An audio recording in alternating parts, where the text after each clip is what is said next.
I'm a secret lemonade drinker. Always. I'm trying to give it up, but it's one of those nights. Always. Always lemonade.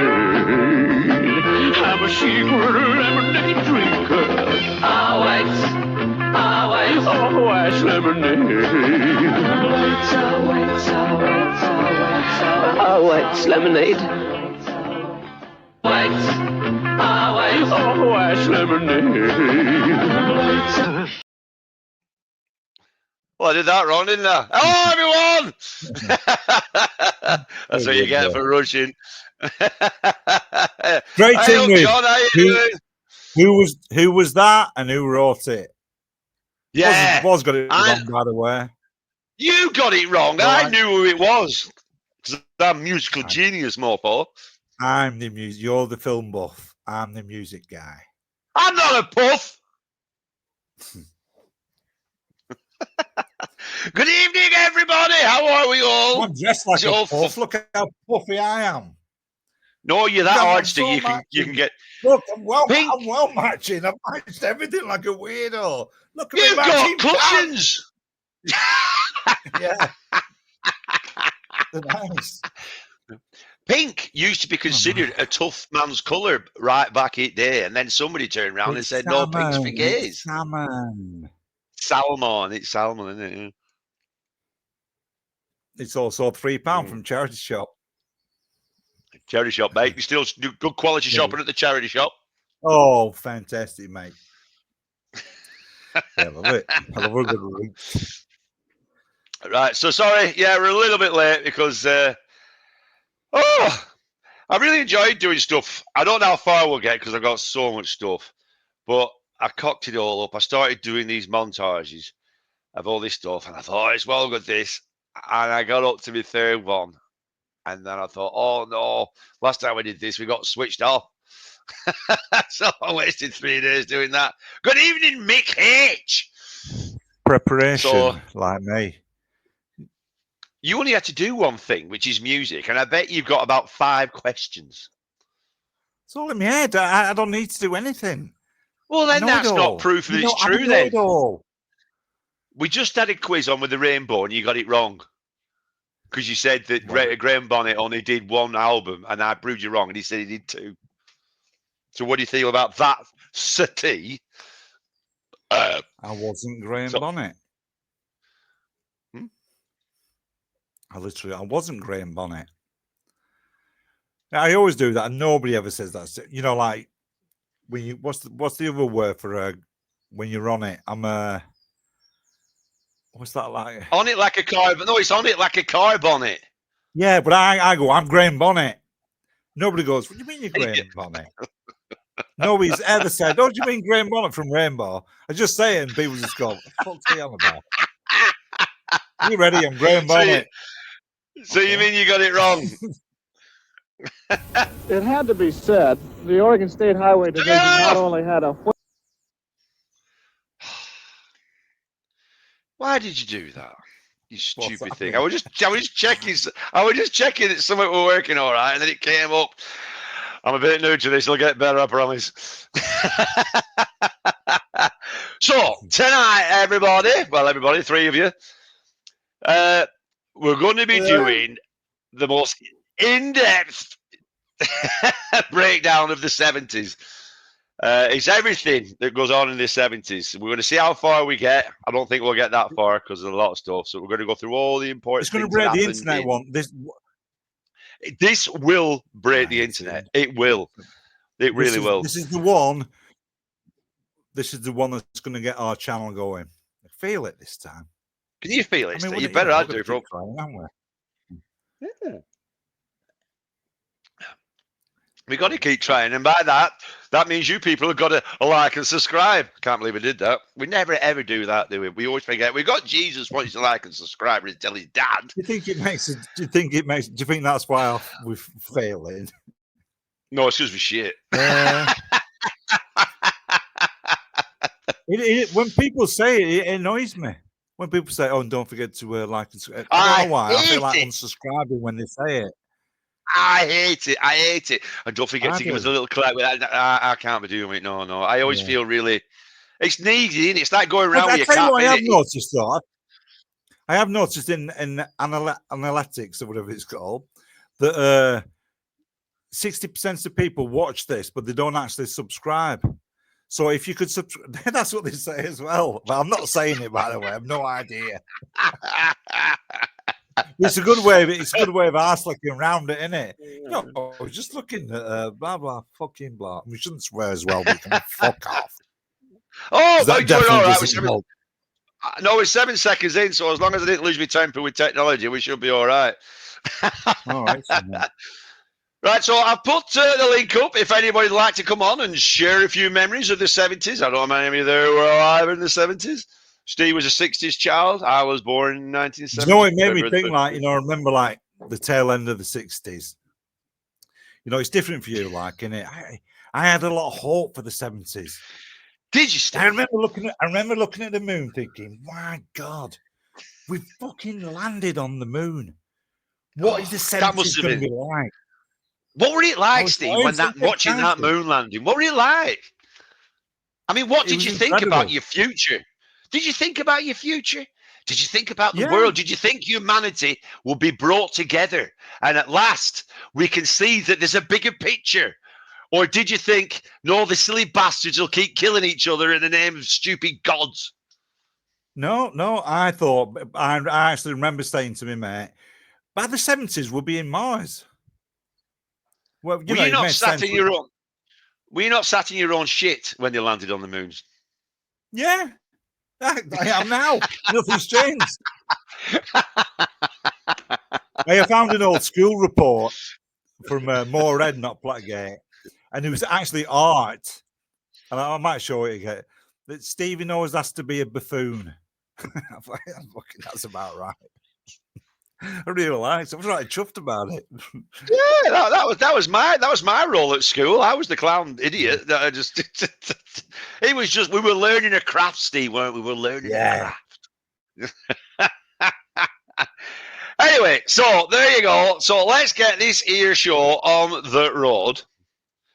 So obviously we're going to run through the 1970s and we're going to start with the 1970s. So why don't we start at the beginning? On the 3rd of January in 1970, Steve, John Pertwee became Doctor Who. Doctor Who. Yeah, John. You know, we went out with my mum, don't you? I've told the Doctor John Pertwee story, have I not? Yeah, I think you have. Go on. Well, our Ryan was stopping with us a few years ago now, but anyway, Doctor Who and John Pertwee came on the TV. And this is my nephew, by the way. He said, says my nana went out with him, didn't he? Didn't she? Went, what are you talking? What?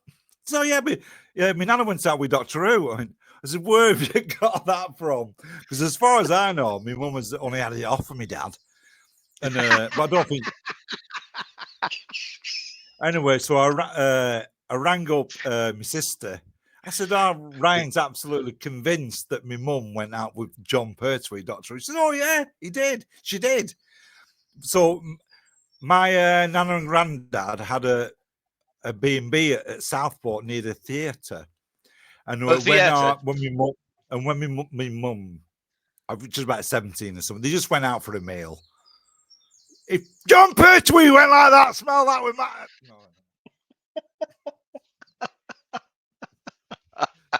So I don't know. But that, do you reckon he was the best? Do you reckon he was the best Doctor? You know what I thought you were going to say then? I was been quite annoyed. Better shag than my dad.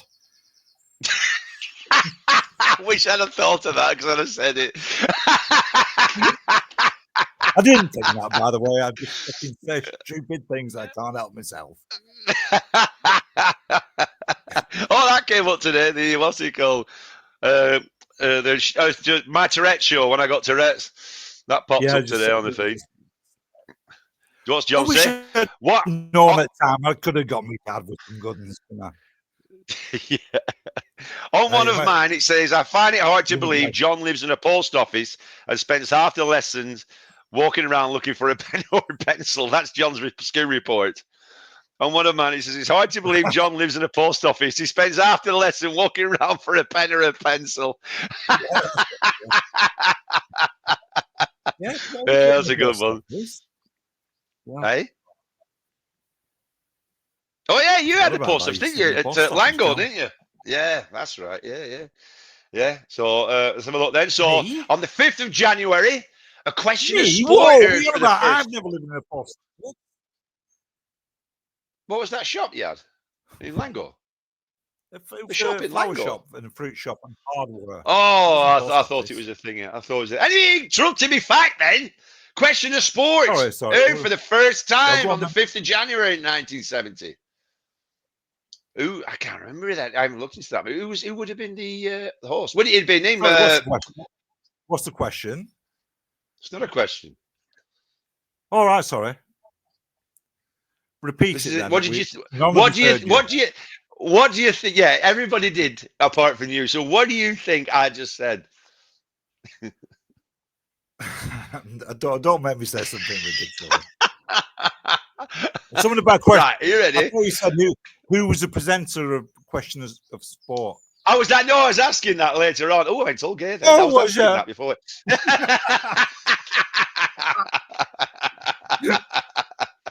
Yeah. On the 5th of January, Question of Sport aired for the first time. David Coleman, was he not the presenter? Right. Yeah, Remarkable. He was remarkable, wasn't it? Yeah. Ooh, who I would don't- have been the sports guys, the teams? I think 1970. Joe Lydon was a member. Well, team leader. it wouldn't have been. Well, the England, because the Mexico World Cup was in 1970, where England were defending because they were the champions. Weren't they? 66 they won it, and 1970 we were doing our thing to hold on to said cup. But and then on 22nd of January, the first jumbo jet, the 747, landed at Heathrow in 1970. Did it? So it's a lot of firsts going on. There's a lot of firsts. Oh yeah. And then right, the first of the films, and this film is ace. MASH, the film. What a great film! Really, that was. 1970. 1970. It first aired in. It was 25th of January. MASH aired on that. January. Who did that song? January. Who did that? Fucking hell! It's Supertramp. January. No, it's REO like Speedwagon. Rio Speedwagon. Rio Speedwagon. But yeah, I know, yeah. But MASH, and then I was looking through stuff on MASH because it's an ace film. Because she was brilliant. Because the actress who played in the series, yeah, well, she wasn't the same one that was in the film. The one in the film, that, yeah. Well, she died a couple of weeks ago. Did Loretta Swit, who played Hot Lipped in the series, but she was such, I can't remember her frigging name, who played Hot Lips, and there was an ace because obviously there's a shower scene which I put on that montage thing. You know, where they're all waiting, she's having a shower, and because you remember how she got the nickname Hot Lips. You remember how she got the nickname Hot Lips? No. She had big lips, didn't she? No, she was having it off with what's he called? Robert Duvall, the character, Robert Duvall's character. She was having it off. With glasses. Robert Duvall off Apocalypse Now. You know Apocalypse Now? Charlie, don't surf. So he played this right prick in that. So they were having it off, and they got the tannoy and they mic'd her up. So it was played. They mic'd her up. You know, they got the tannoy. It was playing to the camp on the speakers. Yeah, and she says, "Oh, my lips are hot for you. Come on, my lips are hot," and all that lot. So that's where she got the name Hot Lips from. So and she was a really good actress. And then there's the bit. I remember when I watched it. There's that bit where they're having the American football game at the end of this big game. And she's being a cheerleader, and she's a right massive, over the top bloody idiot, really. And one of the players gets injured, so they're carrying him off, And she's thinking, oh my God, she's like, they're carrying him off on a stretcher. And as they carry him off, it goes into the background and they fire the gun for the end, end of the quarter. And she goes, oh my God, they've shot him. and this is the thing. Oh, that's it. Sally Kellerman. Well done, Kieran. Yeah. Pilot sang January. Pilot sang. Well done, Kieran. Pilot sang January and Sally Kellerman. Yeah. And Sally Kellerman, she was hot. She was so good. Well played. Welcome aboard, Kieran. And I tell you what, right? There was a captain. There's this bloke, right? And it's the black guy who's called Captain Oliver Harmon. Kieran, it's Kieran Oldsmith, isn't it? Kieran, my mate, Kieran. Eh? You used to got my sister years ago. Kieran, if it is Kieran, pretty sure it is. You can ask him. Oh, carry on. I just have to. And yeah, so there's this black guy who played a surgeon. This is a black guy who played a surgeon, right? And do you know what his nickname was in it? Spear Chucker. Don't get me started. They called him Spear Chucker. It was just so funny. It's just like, and I was like, oh my God. It was really funny. Actually, he was called Spear Chucker because he was really good at the javelin, but fuck off. You know what I mean? So yeah, so that was a great film though. I forgot to check who did the song. What was the famous song from MASH? Suicide is Painless. Yeah. Suicide is pain. I never understood that. I've never understood the lyrics to that. The Manics did it, didn't they? Manic Street Preachers. We don't talk about the Manic Street Preachers doing a cover of that. Don't get away with that. And on the 26th of January, Mick Jagger was fined £200 for the possession of cannabis. What do you think about it? That was a lot of money then. It was equivalent of what was it, 2,660? He could afford it though. And then Richard Branson started the Virgin Group, but then it was. Do you know what it was at first when he started Virgin? It was. He used to.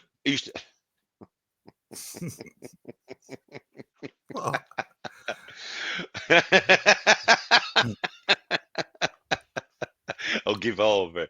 They used to mail records. It was like a mail order thing for records, wasn't it? A good old vinyl.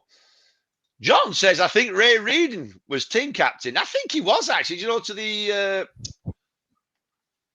question of sport. I think Ray Reardon. Yeah, question of sport. Question of sport, Steve. Question of sport. Yeah. So that happened in 1970, and then on the 4th, Patton was remade. Do you remember the film Patton with George C. Scott? You watched a little bit. Film. You must have seen the picture where he was stood in front of them.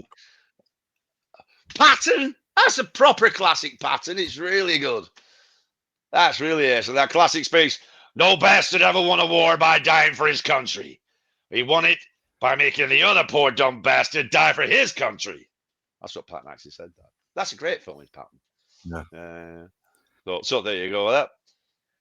And then what happened on the 13th of February, Steve, in rock? Right. Considering now you're doing the music side of this. Seeing as you're doing the music side of this, I thought, well, Steve will have all the info on this. Is it Led Zeppelin? Oh, the Beatles split up. No. No? No, Mr. Music. Mr. I'll be doing the music. One of the most significant moments in rock. And you don't even know. You were born. One job. No, you were 15th born. Of February. 15th of February I was born. Oh, that's not. Yeah. Well, that's not right. What do you mean? Oh, what's that? That's not right, is it? Happy birthday it's the 13th of February. My birthday's on 15th, you slaphead.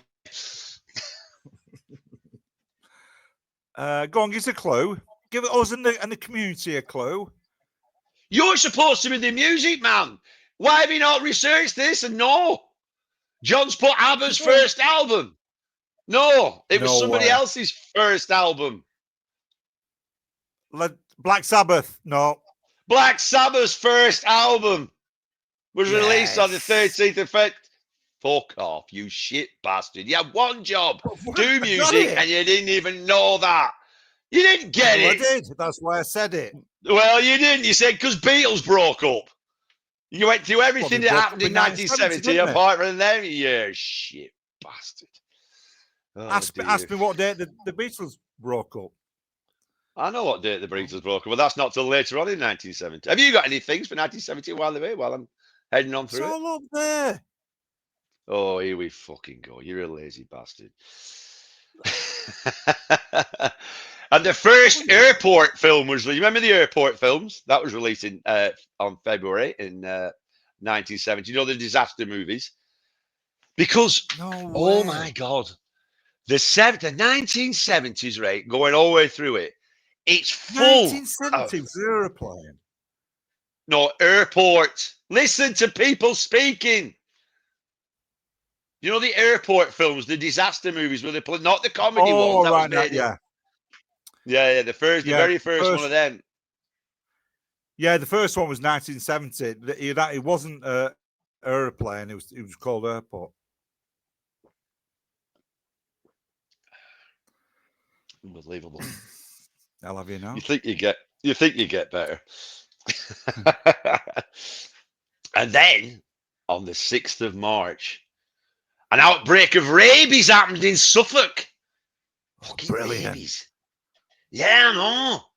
Who gets that about fucking rabies? I forgot all about rabies. Because was there a thing? Did you?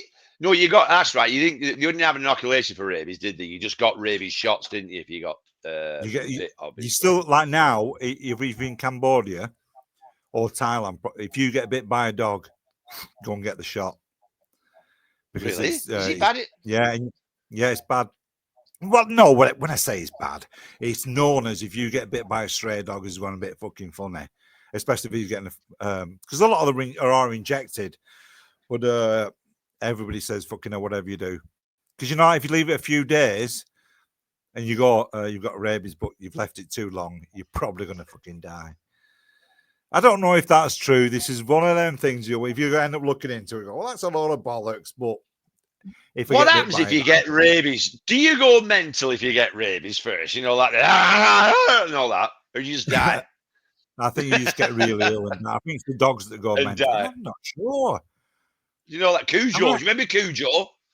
Yeah. He went mental. The Cujo, didn't he? He were old slobbering and shit. Big St. Bernard's dog, nowadays you can put in YouTube people going nuts off rabies, and there'll be loads of very good TikTok videos. Like people on Spice.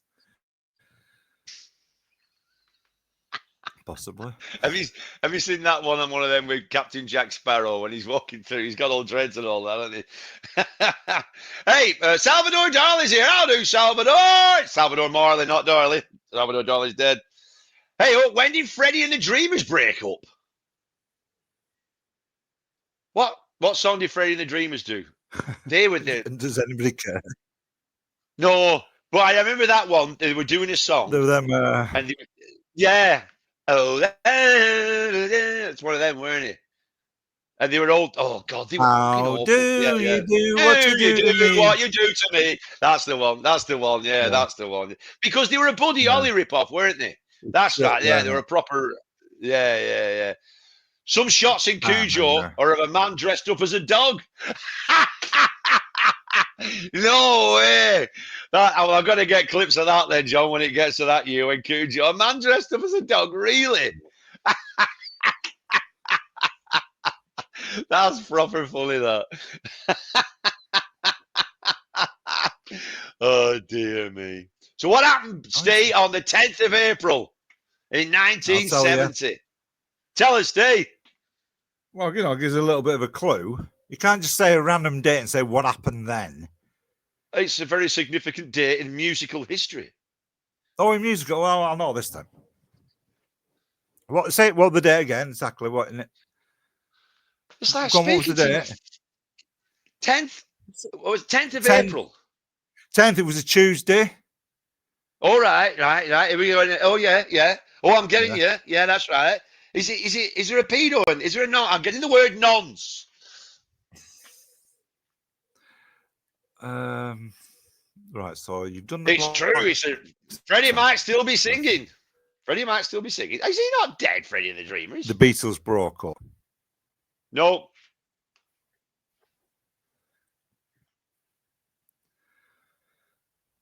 Paul The McCartney Rolling announced Stones that he's released leaving. Angie. Paul McCartney announced that he's leaving the Beatles for personal and professional reasons. Right, so I was They didn't right. break up.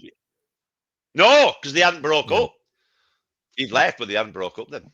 Big difference, Steve. Big I'm difference. sorry I didn't read all the newspaper clippings from 1970 and 11th of April.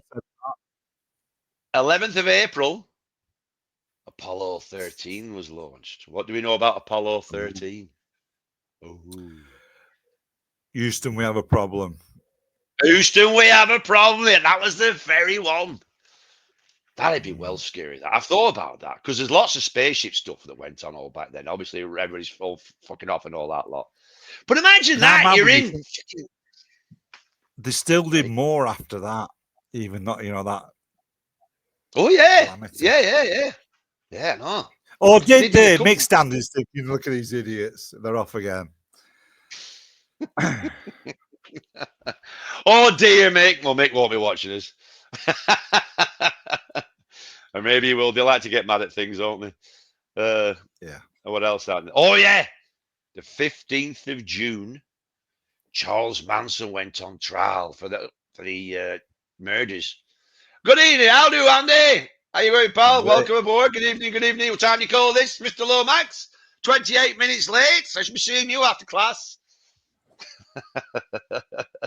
Yeah, Charles Manson. He went on trial for that. And then what else? Oh, yeah.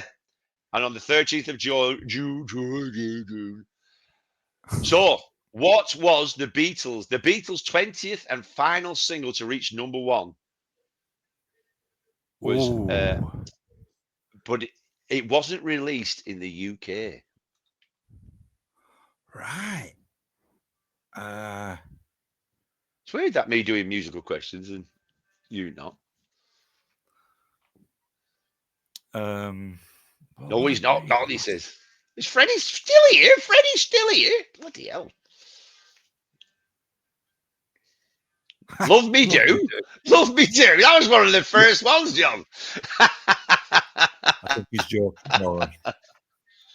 I think he is. I'm pretty sure John knows better. Wow, we should know this. I'm quite disappointed in myself. It starts off with Paul McCartney. He goes, him singing.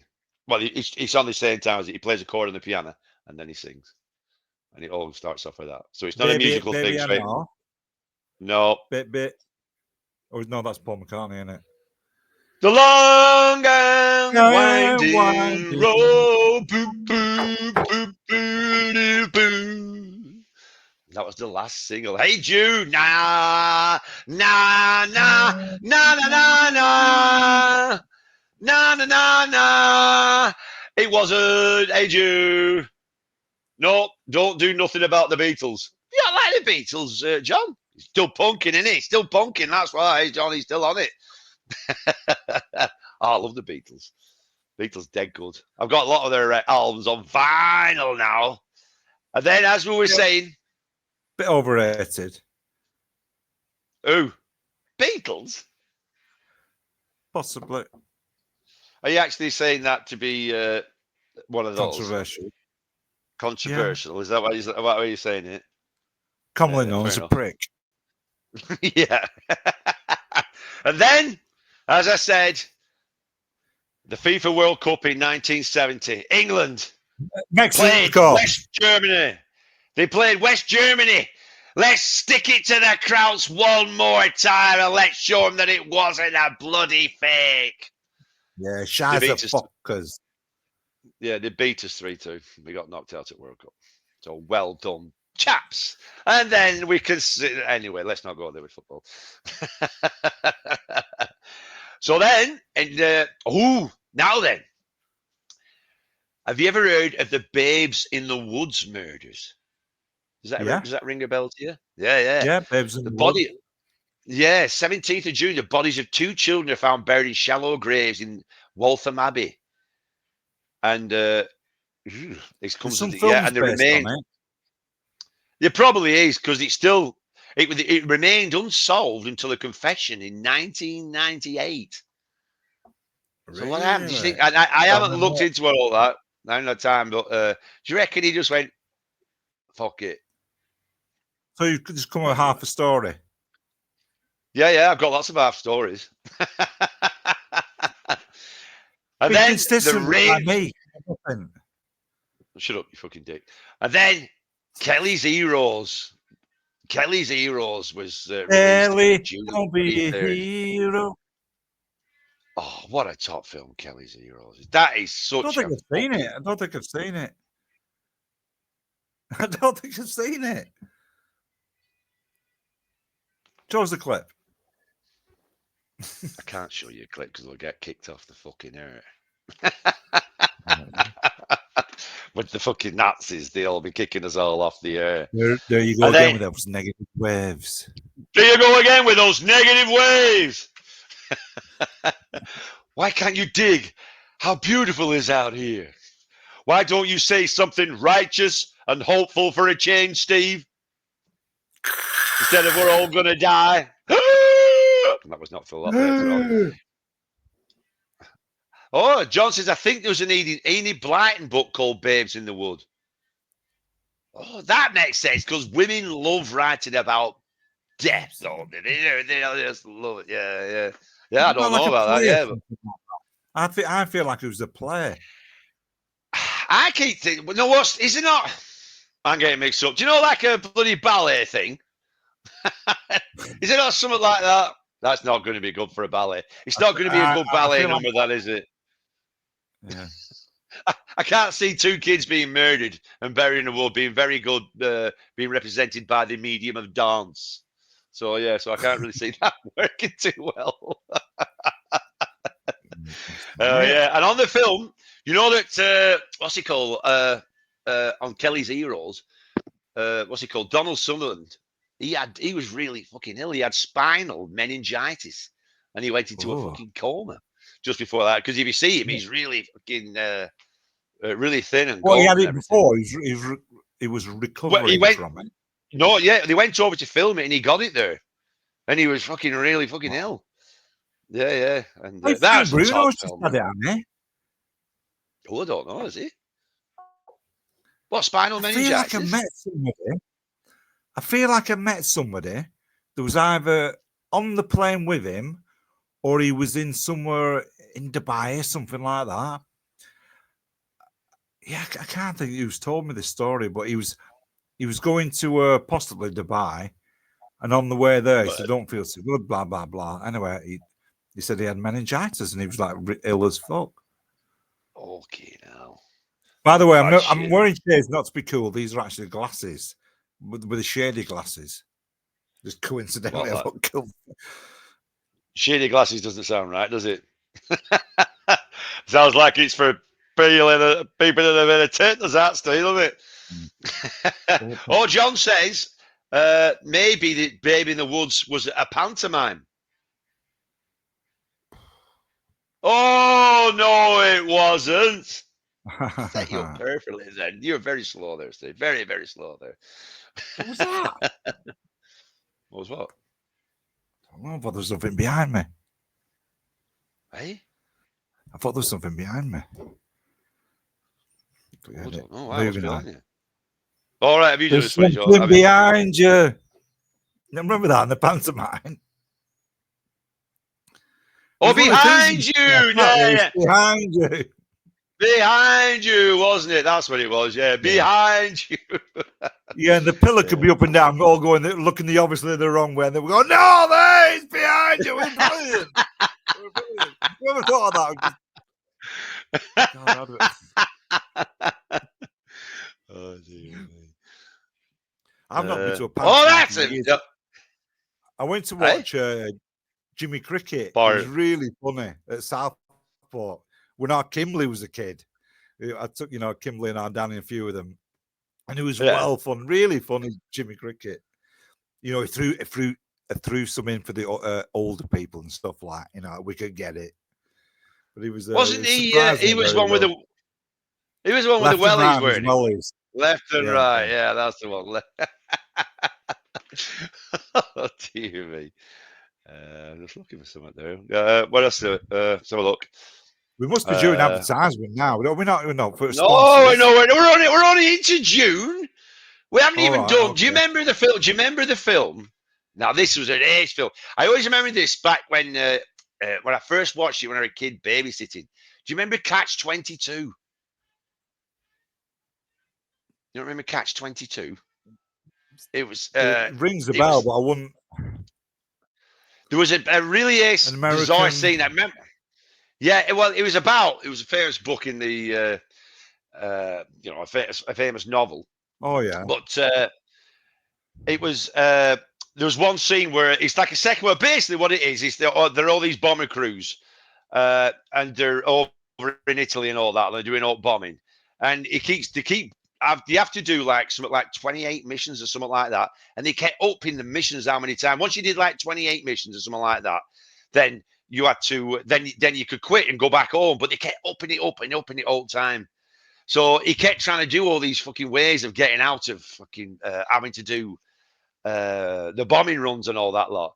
And the actual catch 22 was because he went to the doctor and he said, "Doc, I'm not fit to fly." And the catch 22 was, he says, an airman would have to be crazy to fly more missions. And if he were crazy, he would be unfit to fly. Yet, if an airman were to refuse to fly more missions, this would indicate that he's sane, which would mean that he would be fit to fly the mission. The airman is thus an impossible damned if you do, damned if you don't. Right. So that was the catch 22. He went up saying, "I'm not fit to fly." Well, he says, "You are, because you just come in and you think you're not fit to fly." It's like the old Mushin. Yeah, a mushin. Yeah, it's like the old you don't know if you're crazy, you know what I mean, all that kind of thing. Yeah. And there was a bizarre thing and all when they were actually filming it. There was this. It was the John Jordan, he was called, and he was a second unit director, whatever that is. And they had to go into the bombers and do all the stuff when they're flying over the bombers. And he refused to wear a harness. He would never wear a harness. And he fell out of the fucking plane and dropped into the sea at 4,000 feet and died. He fell out of the turret and fucking died. What a dick. Oh, yes, Mick H. I watched that, the Catch 22 series. Have they done a second part to it? All right. Because it was really good. It's that film, but they've done it into a series, like a modern thing. It's what's he called, that ace actor? What's that ace actor called, Mick? Tom Hardy's and everything. Shut up. Out of Third Rock from the Sun and all that lot. Fucking ace actor, really good. Oh, he was in that film that you told me to watch that fucking Grover couldn't watch, weren't he? The old guy. Yes, he was. Yeah. What's he called? That's it, Captain Yossarian. That's the one, Kieran. Captain Yossarian. Yeah, he messed the doctor's head up. That's right. Yeah, there was a bit where because what's he called? Art Garfunkel was in it as well. He was in Catch 22, and with his incredibly fucking domey head. Oh my God, his haircuts. He's like RoboCop with a fucking perm. And there was always this one scene. There was this guy, and he's on this raft on this lake with his bird, and she'd no clothes on and all. I remember I was about 10 watching that, thinking, "Ooh, you can see a big bush and everything." 70's bush birds, yeah. And he was messing with his pilots because he was coming down in a plane, and he kept buzzing them like that because he was messing with his girlfriend. And then he stood up to the guy in the raft, going, "What are you doing? What are you doing?" And he comes down the plane and flies right through him and cuts him in half. There's a right bizarre bit where the body just falls apart like that on the raft, and then he smashes it into the mountainside. That always stuck with it. It was like, yes, look, bit of tits and a bit of fanny. And then next thing, this bloke's cut in half by a plane. Very strange, very strange. Great film though. Yeah, and that series is well good. I hope they make another part of that because these. I watched the series with Tom Hardy, the new one. No, why did you watch that? Gangland, it's Mobland, Gangland. Why? Why did you watch it? Is it the same old, same old? Good. wanted to watch the same old, same old. I watched it all in one day. I wasted a full Sunday watching that. No, it was all right. It was all right. There's a couple of bits and they were like going, but overall, no, it was good. You know, I'm Guy fed up Ritchie with those. he does good little bits. Apparently, Pierce Brosnan has the worst Irish accent. Worth watching. Oh, are you kidding me? I know he's Irish. I know he's Irish. This is what I've heard. I know he's Irish. This is what I've heard. And they were saying Pierce Brosnan's accent. Classic nonsense. Fucking if somebody's saying that, that's like saying you've got a bad Blackburn accent. But I thought the opposite, right? I thought fucking hell, he's got a really good Irish accent. He plays a brilliant part. He's fucking superb in it. Anyway, and I ended up goggling him, and I thought, oh, of course he's Irish. But I thought he was born in Ireland, then moved to London, and he's like one of them Irish. But no, he's proper Irish. Because you hear the interviews with him when he's speaking normal, he's Irish. You're looking like you don't believe me, but he's a full-on bogwog. And was it in 1970 the program when you watched it? Was it, Steve? Yeah, he was born in 1970. That.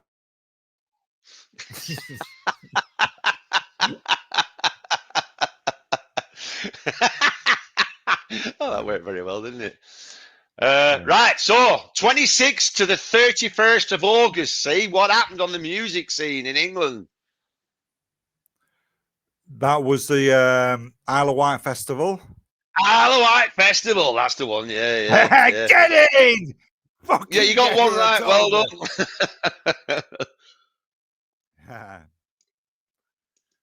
There was the right carry on without, weren't it? People trying to get to it and everything, and all there were thousands. One of those classic 100,000 people turned up on the Isle of Wight for the Isle of Wight Festival. And I tell you what's well good. I watched. I totally didn't. I always knew, but I never watched it. Joe Cocker, he was fucking ace.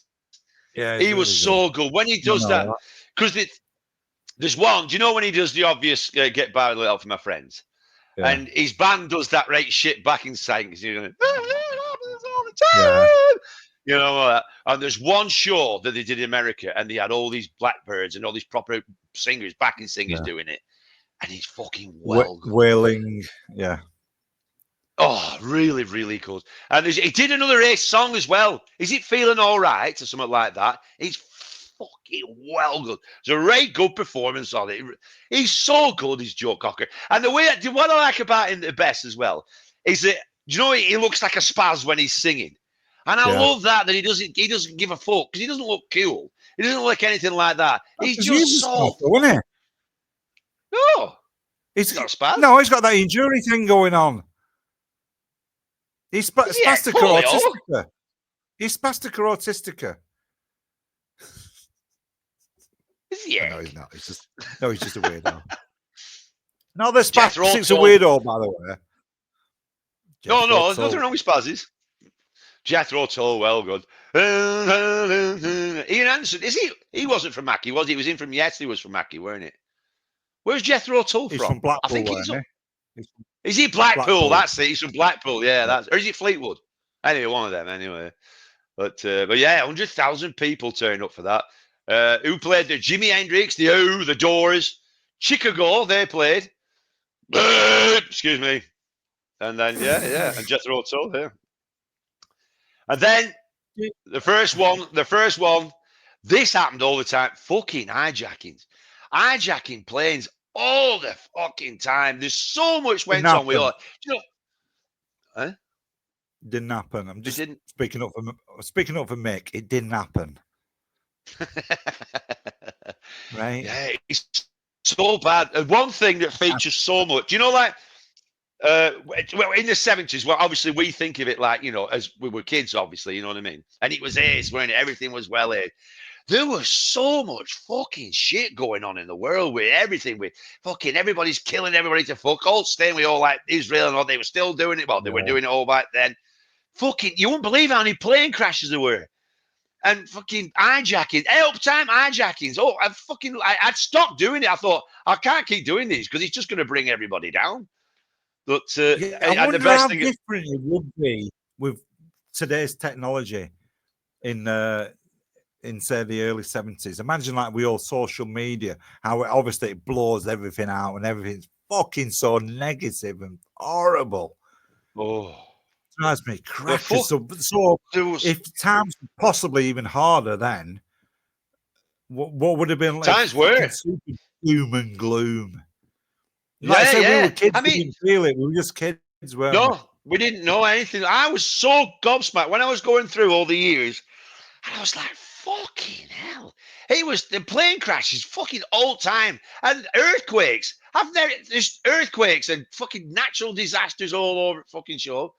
And you think, like, I wonder if that's why all the music was so ace and all the movies and everything. You know, like, all right, it was just coming from our times and all that. No, And I think the music was I don't know. so Like, weird because there's a transition of from the 50s, 60s. Everybody's developing. It was all new, weren't it? Like riffs and this kind of thing. It was like God did. Yeah. It's like opening. They'd opened the box, hadn't they? Yeah, absolutely. It's very hard not to repeat now because there's always. Don't get me going now about the fucking. Don't get me going with that now. It's with the especially the heavy metal scene now. It's fucking shite beyond belief. It's so bad. It's all that image and not the music now. To the point, like I said, he's doing really well at guitar, is Bill now, and all he listens to is the old stuff. He can't stand the new metal and all that. He says it's absolute shite, which it is. Anyway, that's not 70s. Let's talk about 70s. Yeah, but so in 9th September, 9th September, Flight 775 was hijacked by the Popular Front for the Liberation of Palestine. Are you the Judean People's Front? Fuck off. Yeah. Oh, God. Yeah, so all them dicks were killing it. What else happened? The 9 o'clock news was first broadcast on the BBC. What time? I think it was about 8-ish, I think, something like that. And then on the 16th of September on ITV, one of the coolest fucking intros ever to a children's fucking program, sci-fi program, 1970. Jerry Anderson. Oh, Thunderbirds. Oh, go. No, the coolest music. What was the best music that Jerry Anderson had for one of his programs? Stingray. No, that's not cool. That's not cool. Do you think that's cool? You think Stingray theme tune is cool? I'm trying to think of it with specs. We're talking the professionals' level of cool music. You know the professionals? Well, we're on that level of coolness. That's how cool the music was. John's put Thunderbirds. No, Joe 90. No. That's what I was trying to think of, Joe 90. No, we're talking super cool. When people had glasses at school, fuck off, Joe 90. Right, you froze. You ready? Yeah. Fireball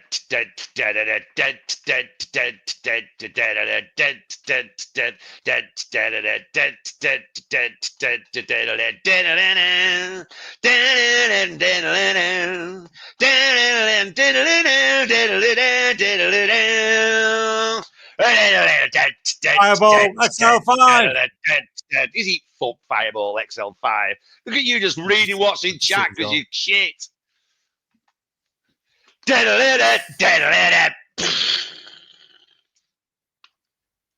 on, chat. Help this Mr. Music Man out who knows all about the music. I can't believe you don't know what that's off. Come on, chat. What's that off? Dead.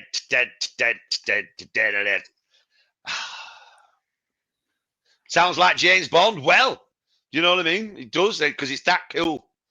UFO. I never watched that one. Oh, well done, Kieran. Kieran is Johnny on the spot. Kieran, I need you sat here rather than this fucking retard next to me. This retard. Hey, see, it works. Look, see, this retard. No, it doesn't. I'm on the other side, you pillow. Hey? Yeah, that's how it is, though. I'm not. Oh, yeah, him. You're right about... No, what? You! Yeah, Is that not point? It's pointing to you on mine. it's not. Right, you point to me. You point to me. No, you're pointing the wrong way. You haven't fixed it. You're pointing the wrong. It doesn't work. What? It doesn't work. It's Doesn't you. work. Right, chat. It's not. Am I pointing to was?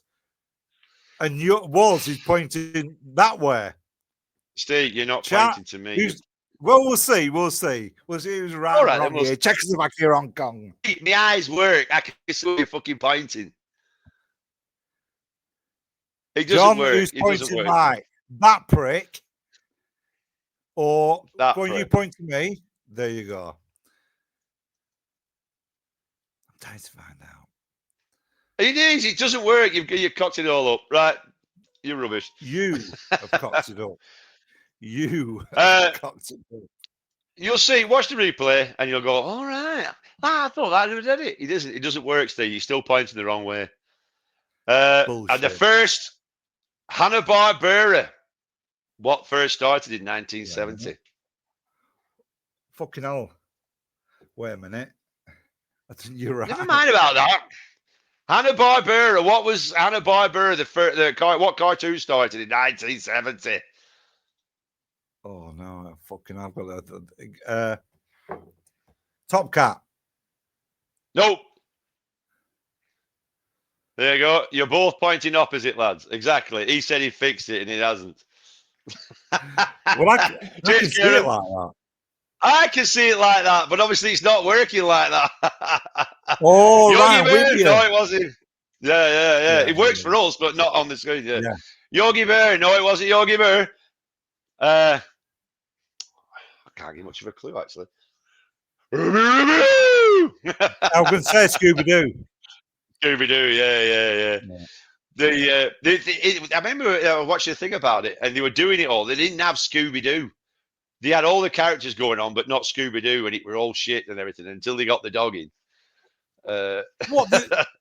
Scooby Doo didn't have Scooby Doo in it. No, they hadn't made it. They were making it, and it was like something's missing, something's not right, like and everything. And then they came. Yeah, they didn't release it. You're not going to release Scooby Doo without fucking Scooby Doo in it, are they?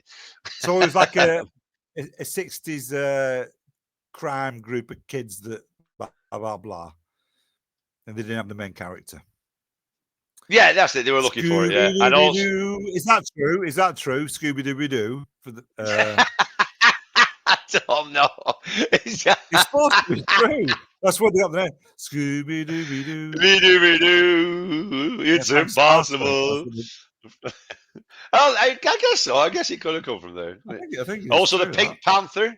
The Pink Panther made its debut on the BBC on the 19th of September, and then on the 18th of September, Steve. Bad day of music on 18th of September 1970. Bad. The day the music died. No, that was officially Big Bopper. Officially, the Beatles did break up. No. Well, I don't know what's the date? 18th of September. Listen to the words that come out of my mouth. Jim Morrison died.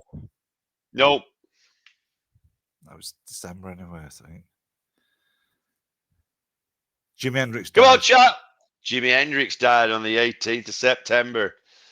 Yeah, age. How old was he? 20, around about 27, I think. Why? 27. It's that age, wasn't it? Something like that. 27. Something like that. Yeah, 27. 2 days after last playing in public. And then, on the 19th of September, the first Glastonbury Festival is held at the Worthy Farm Pub. Never been, never wanted to go. Oh, I would now. I definitely want to go. Yeah, well, that's the one. Well done, Kieran. Yeah. I used to clean Paul Winchell's windows. He did lots of voices for Hanna-Barbera. All right. Dick Dastardly, he was a clever man. No way. Yeah. Dick Dastardly. Yeah. That was all that Stop the Pigeon and all that, weren't it? Yeah. And Tigger, did you do the voice for Tigger? Ah, yeah. Yeah, you can hear it in Tigger, can't you? That's right. Yeah. Get them bully brothers. Is that him? Get them bully brothers. Well, that was Penelope Pitstop, that, weren't it? Yeah. I bet it could be though. I bet it could be. Yeah. So I'd love to go to Glastonbury now. That'd be really cool. And the album Yeah. Jesus Christ Superstar was released. Who did it? Barbara Streisand and Chris Christopherson. Are you fucking mental? I think. Well, yeah. Jesus Christ Superstar. Well, it's Barbara really Nick, Streisand. isn't it? Barbara Streisand and Chris Christopherson did Jesus Christ, the album Jesus Christ Superstar. No, they did A Star Is Born. I'm getting mixed up with A Star Is Born. Well, he had a beard. Chris Christopherson and Barbara Streisand. No, they did A Star Is Born. They originally did that. I am a woman in love. Oh, come on, who did it? Two famous writing fucking Yeah, I know. inside out affairs. You're the man of music. You've done all this. Barbara, but no, there's no Barbara. Forget Barbara. We've done that on Barbara. She did a duet with her at one time. No, it's not she. Hold me close, don't let me go. Oh yeah, David Essex. Yeah, is he not in it? No, Jesus Christ Superstar. Jesus Christ Superstar. Oh, for fuck's sake. Andrew Lloyd Webber and Timothy Rice. Yeah, but who was in it? Shut up. What? It was that. It wasn't none of the. I don't know who was in it in the film. Fucking rebelling, aren't you? You're the one that's supposed to do the music, and you know fuck all. Yeah. Owens Worms. Right, Owens Worms. Rice and Lloyd Webber. Kieran's on it. He's on it. It's Kieran. Well played. Well played. But who was in it? Who was in it? Jesus Christ Superstar. Don't know. I think it was. Who we just said. I've watched. Hold me close, don't let. Right. No, I don't think he was. Don't think David Essex was in it. He might have been. Mate, was he? Well, he wasn't, because he played Jesus, and they have that. There's a really cool song in it. It's that black girl's singing it and all that. It's a right groovy ace song. Beyonce. I'm gonna watch that again, and it's really good. I've got to see if it's really good. There was a right good song in it. I can't remember what it was called. It was well good. Right, who died in October? Also aged. Janis Joplin. Janis Joplin. Also age 27. That age again, wasn't it? Was she 27 as well? You just said 27. That's mad, that, isn't it? With the both 27. You've talked about it before, that mad age. Do you know my favourite? How old was fucking what's he called when he died? Nirvana. He was 27. He was about 30. He was about 30. Was he? No, I think he was 27. You think about it. No, he was 27. You told me this before. It's that weird age where everybody fucking dies. I don't know. No idea what you're on about. You're losing the plot. There should be a club for it. There should be a club for it. I've got a name for it. What, the 27? My favourite one in the 27 club is John Merrick, the Elephant Man. He was 27. Robert Johnson, he was 27. See, this is what we talked about before. Yeah. You see, you're all getting it there now. I've been taking the piss out of you, Warren. Yeah. You haven't. Jones from Rolling Stones, they're the famous ones. Amy Winehouse, on my release from prison, it was the day she died when she was 27. She just couldn't wait any longer, Steve. That's what it was. Do you know who Felix Dennis is? You won't know, really. Do you know the David Frost Pro? It was called the Frost Program. Hello, good evening, and welcome. And he came on, he stormed on, and he actually said the CUNT word on the Frost Program back in 1970. What do you think about that? Is that the first time we said it first? I don't think it was who said it first, but it was. I think it was the first. Yeah, it was the first time it said out like that when he stormed on, didn't he? And he just shouted "cunt," and he went, "Well, that was very clever. Well, that was very mature, wasn't it? It was giving it all that."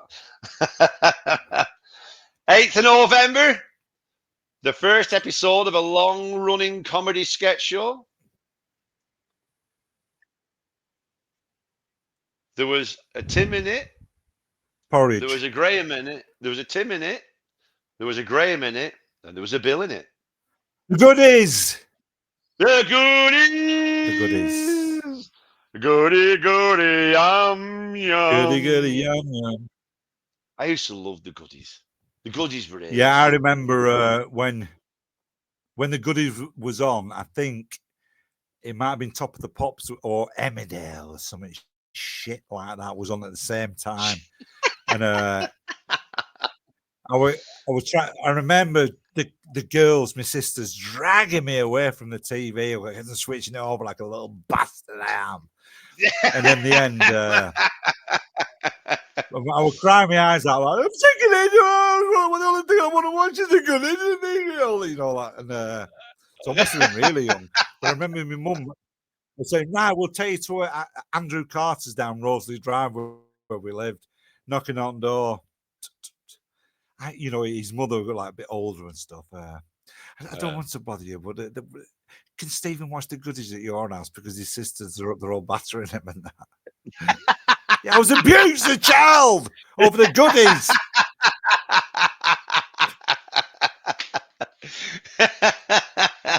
They were ace, the goodies. Remember E-Bag? You know, I've got a scar at the back of my head. Our Wendy said to me one time,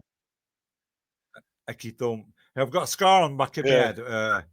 I think Wendy said to me, "Do you know that scar on the back of your head?" I said, "Yeah, I do. I've got a bit of a scar." She says, "I did that when you were trying to switch telly over one time. You got a plant plot or something."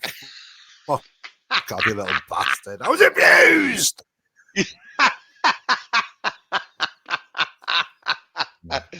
Oh, fucking hell. The funky gibbon and all. Do, the funky gibbon. Oh, right. I've got a bit of a clip for you now. So, on the 12th of November. Go on. In this year, let's get it right. I'll have to get it right. On the 12th of November this year, this happened. Which one is? Oh, why have you gone on there, you fat ass? Right, let me just get it for you. Right, yeah, this happened on the a wonderful American solution to a problem. I mean, imagine coming up with that idea of that. What are we going to do? As well. I'm trying to think of other ways to do it other than blowing it up. I mean, what do they do now? Not fucking dynamite. Yeah, Why can't you just cut it up? Yeah. Do you know when?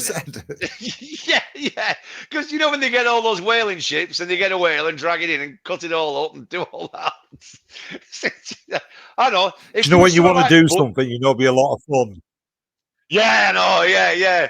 Well, it's a stupid idea, but we've got a load of dynamite. Let's blow it up.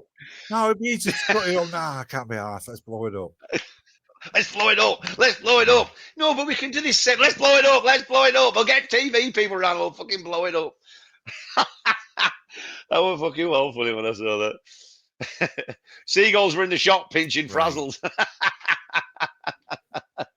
Fucking hell. Right, so what else are we up to now? Oh, yeah, that's fucking strikes and all. Everywhere was fucking strikes all over England. Everybody was striking all over the show. There was the thing on there, an ITV, the L strikes. Right, and then on the 17th of November,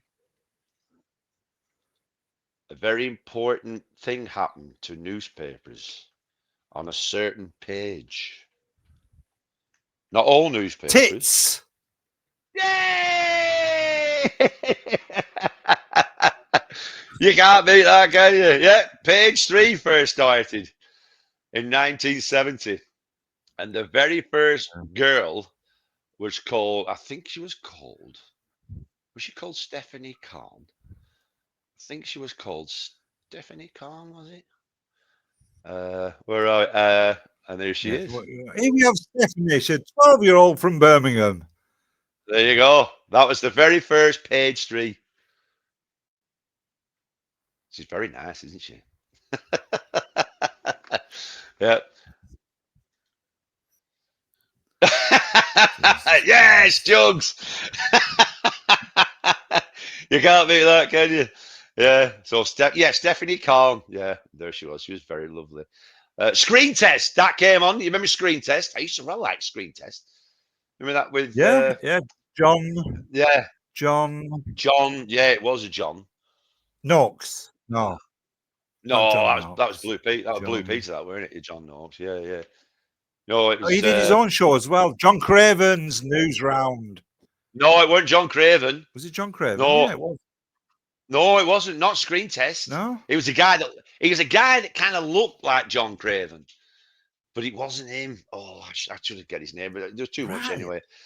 I think you're wrong. No, it wasn't John Craven. I'm sure. Michael Rod. You know who it is, there you go. Kieran's on it. I'm going to go to Kieran all the time because Kieran is Johnny on the spot. Kieran, yeah. Children's Film Foundation. What's that? Is that when it was Screen Test? Children's Film Foundation. Is that who we made by then, John? Bloody hell. They're all very knowledgeable in our chat. Kieran got me into Killing Joke when I was a kid. Who? Kieran did? Oh, this Kieran. is Killing Joke the other day. 1970. 1970. What's it called? Where are we? Oh, now this is well funny. This I'll proper laugh at this. So in Miss World 1970, which was hosted by Bob Hope doing his fan, is disrupted by women's liberation protesters, right? And in the same evening, a bomb is placed under a BBC vehicle, outside broadcast vehicle, by. Are you ready for the shittest terrorist organization named in the world ever? I am. The terrorist organization was called the Angry Brigade. Isn't that the world's shittest thing? What we're gonna call ourselves? Let's call ourselves the Angry Brigade. And they did a rake of things going through, like stupid little. If they tried assassinating people, and they were just fucking terrible. Right, so December the 23rd, 1970. One of the greatest films ever. One of the greatest stories ever. The greatest films. Dustin Hoffman.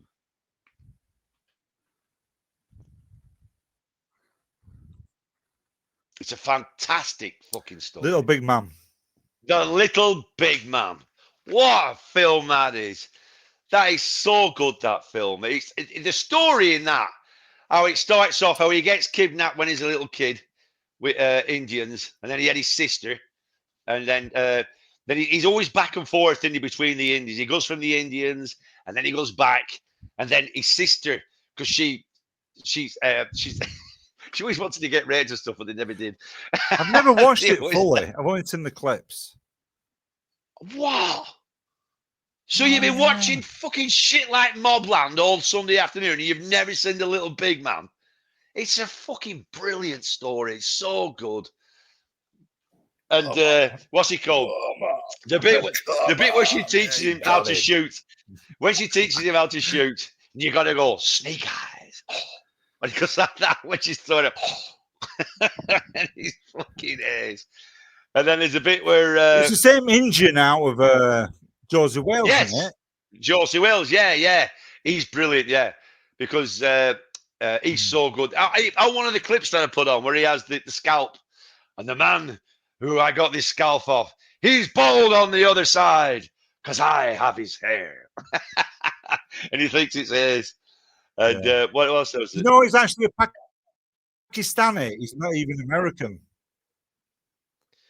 I want to ignore that. So, also, do you remember, what's he called? Wild Bill Hickok. He was in it. You know the Wild Bill Hickok? Because Dustin Hoffman was called the Sarsaparilla Kid, weren't he? And he had all that gun stuff on. There's the bit where he sits next to Wild Bill Hickok, and he can't quite reach the chair. He's trying to. He leans back on the chair, but he can't put his feet on the table. And then you got shot there. What's now then? Wild Bill Hickok. What famous thing is attributed to Wild Bill Hickok? Oh, well done, Steve. Oh, well, there you go. That's Steve gone. I'd warned him about his signal and all that, but there you go. So, does anybody out there chat? Do you know what happened to Wild Bill Hickok? It was any card players out there, because when he was killed, he was playing poker. He was shot in the back of the head, and he was playing poker. And there was a certain hand that he had. Oh, head up, he's back again now. Oh no, let's see if he's coming back now. I think he's on his way. There he is. He's coming back again now. Come on, you shit bastard. It went off, didn't it? It did go off, yeah. He plugged in with wire. Come on. Ah, Kieran's got it again. He's called Chief Dan George, isn't he? I don't know. Aces and eights. Yeah, the dead man's hand. No, told you to let Kieran run it. Kieran run it. You missed it. You missed it, Steve. You had the opportunity, Mr. Poker Player. No, he just went off. Did it go off on your side? Did you I know a you were song off? about that. I know a song about that. John said he had 4 eye.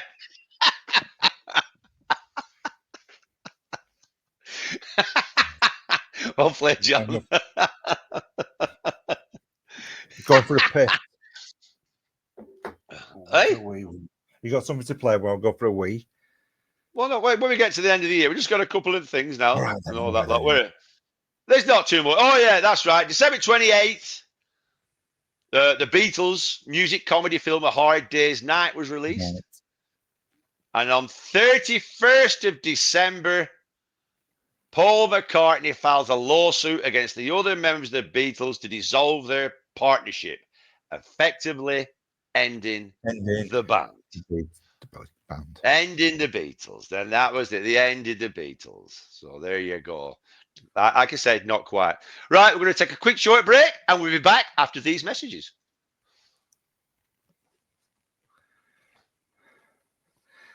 Bang. I did it wrong. I am rubbish. I am rubbish. I am rubbish. I'm fresh it didn't come on me thing. Ah!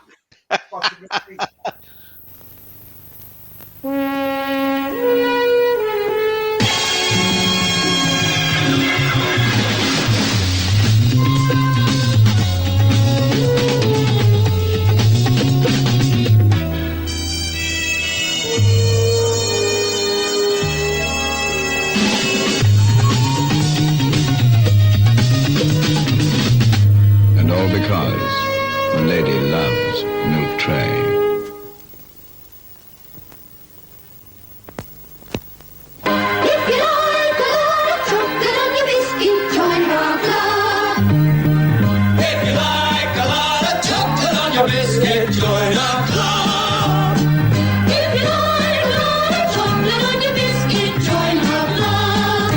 Jacob's Club. Have you ever seen more chocolate on a biscuit?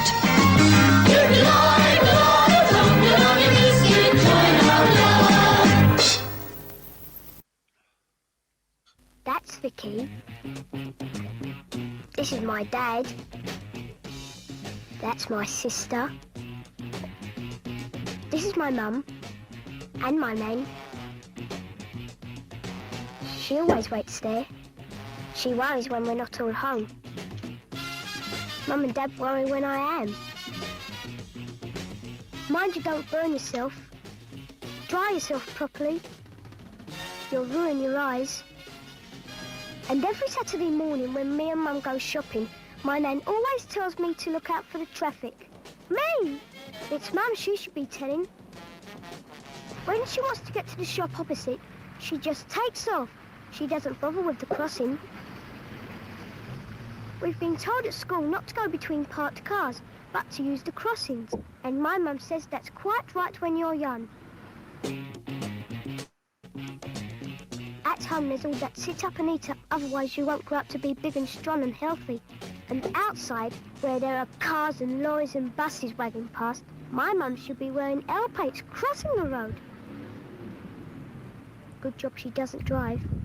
My dad does, and he's very careful, but he doesn't always practice what he preaches. Me and him had been up in the park Sunday morning. Then he remembered we hadn't bought the car. I started walking to the subway, and he tells me to make us late for our dinner. It's very funny how grown-ups can always be right, even when they're wrong. Oh, Now, if anybody had tried that when he'd been driving, he'd have done his nuts.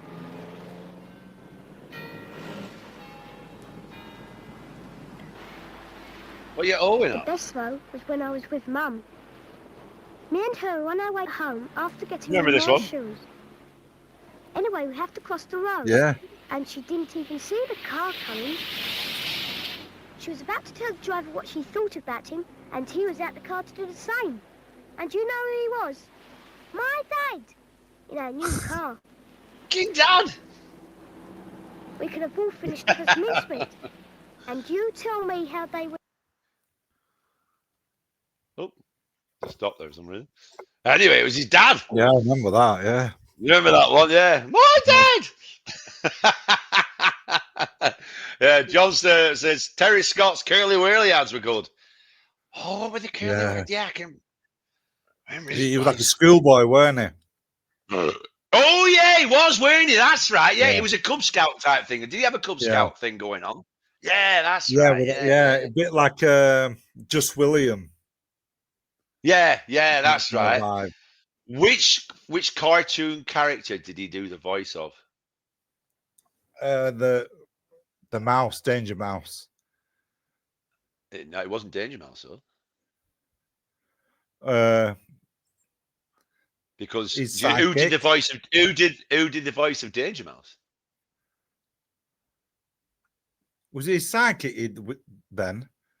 Penfold. He did the voice of Penfold. Penfold, but who did the voice of Danger Mouse? Yeah, sorry, John's got it. Penfold. Yeah, who did the voice of Danger Mouse? I was never really into Danger Mouse. Danger Mouse was a Scottish shit.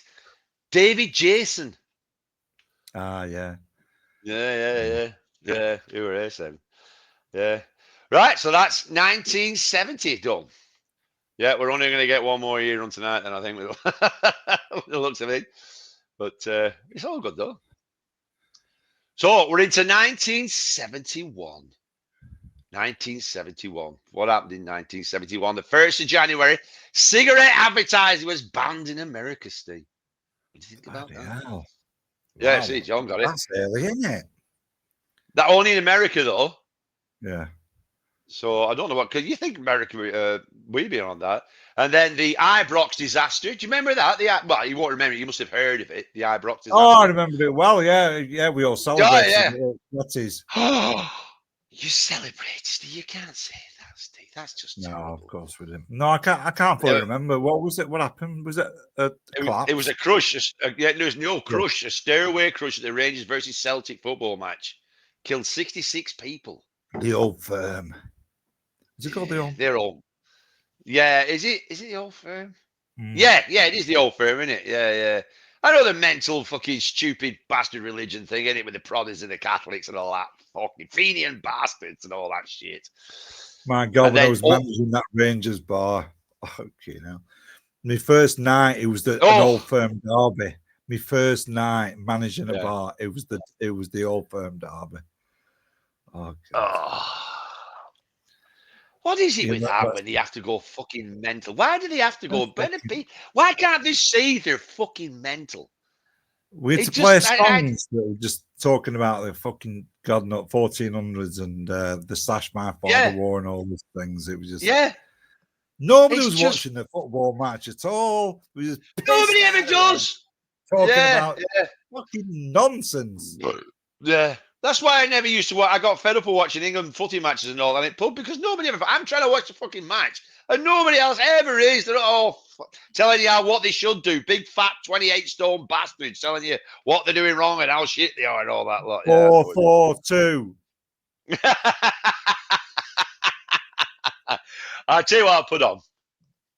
Now this is one of my favourite cartoons. It wasn't of that year, but it was back in the old days when I watched it all that. Have I got it in here? or is it on? Oh God, yeah, I've got to play that. I know. Oh yeah, this is it. Check this out, right? So Tom and Jerry, we all fucking love Tom and Jerry. Now this episode was my favourite. It's only a clip of it, but it's fucking well funny. Gotta rehearse my song. Whoa, what the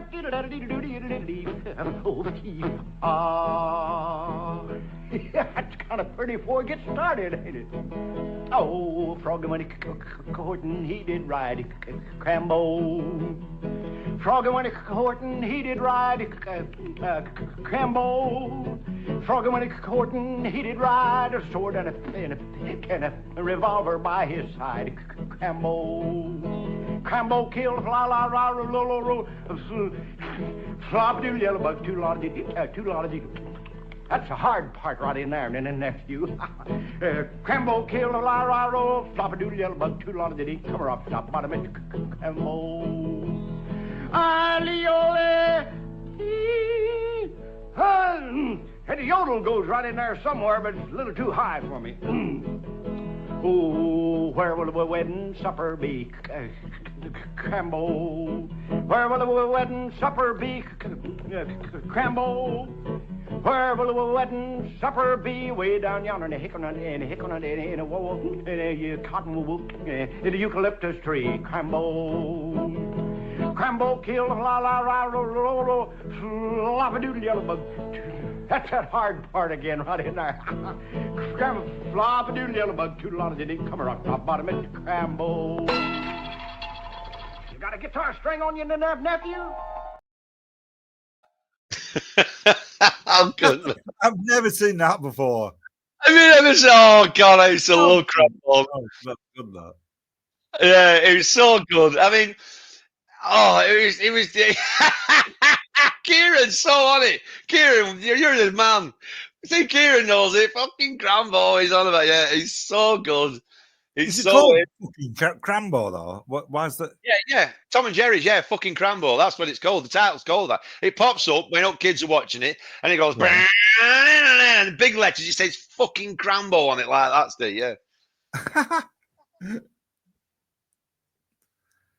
Well, obviously it doesn't. It's funny though. It's like do you think they've heard that somewhere? For some reason, like let's put it in the cartoon. It can't have been written for the cartoon, can it? They were just so good. They were just so good back then at doing shit like that. It was so because there's lots of it. There was one. I always remember that. I mean, I love it when he's doing it when he can't say the word. Standing next to the eucalyptus, and he goes, he's doing all that blowing his eucalyptus tree because he can't say the word. It's Tom and Jerry were ace, weren't they? You know, because every time he busts a string, he has to go up to Tom, and he pulls a whisker out, and he pulls it out. That using rings, the no, guitar that string. rings a bell. That rings a bell. That. Yeah. Gary Barnett says Tourette's. Fuck off. Fuck off. Donkey! Your dog's got tits! Yeah, well, that was Crambo, and I fucking loved it. So, what else we got going on then? We got to get through. Oh, all right, that's it, yeah. So, this was OPEC. OPEC was a big company in Tehran, and they started holding all the oil back because all through going through the 70s, there was a big fucking fuel crisis, a big oil crisis all over the show, which we'll go into more as we're going along. And it was fucking mad. It's just like you think, all this shit that went down. It was so mad. We'll get into it. Oh, here we go. Things people read zestfully in the 70s. Kung Fu and Bruce Lee. Films about rabies. Films about killer bees. Yeah, I watched the one with the killer bees. Kids singing in songs. Example being Grandpa by Clive Dunn. I used to hate that song. And it was #1 forever. The Winifred School Choir. That's what it were, weren't it? The Winifred School. Oh, God. And then, wasn't it? Didn't he have one Grandma as well? Grandma, we love you. Grandma. That was just it was Granddad. Yeah. So we're getting all through that, Salvador, because we're going to be doing all these. Yeah. Oh, God. I used to fucking hate that. It was #1 forever. It was fucking awful. What, when you were a kid? Fuck off. You wanted proper stuff. Yeah, Gary Glitter. Gary Glitter was this. He was so good. The production on them songs were well good. So, what we got? 25th of January, Charles Manson and 3 are found guilty of the 1969 Tate Bianca murders. He's due to get February. 3rd of Carry February, New York City police officer Frank Serpico was shot during a drug bust in Brooklyn. You know who Frank Serpico is? Are you joking? No. You're not joking. Oh, I thought you were joking. No. Al Pacino. The French Connection. No. Tell me you're joking. No. Al Pacino. Godfather. What am I missing? Let me just read that to you again. Go on. The New York police officer Frank Serpico is shot during a drug bust in Brooklyn. Al Pacino. No. Serpico! Al Pacino made a film later on called Serpico. All about the cop that got... I've never seen it. Never heard of it. I'm not even joking there. Kieran, right, Kieran, can you take place of Steve? Because Steve's fucking shit. Al Pacino played it. It's not one of his famous, though, is it? Yes! Serpico's one of his favourite films. It's not very good. I rewatched it and I turned it off. It was that bad. I turned it off. It's well famous. Of course, it's famous. It's fucking well famous. I beg to. Oh, you mean you don't know it? Yeah. On 5th of February, astronauts, especially for Mick standing out there, astronauts land on the moon in Apollo 14 mission on the 5th of February, 1971. Bullshit. Michael Caine, he starred in the very strange film. I haven't watched it, actually, properly. I'm going to watch it. Strange film with Michael Caine. Yeah, there's a very weird scene in it. Excuse me. Very strange scene in it. Okay. Go on, give some more clues a little bit. There's a bizarre. She's in it. Is oh fucking hell, what's she called? Oh, who went out with Rod Stewart? Rod Stewart's fucking early bird. Rod Stewart. She went out. Britt Eklund. Britt Eklund. She's in it. Gets a little titties out in it.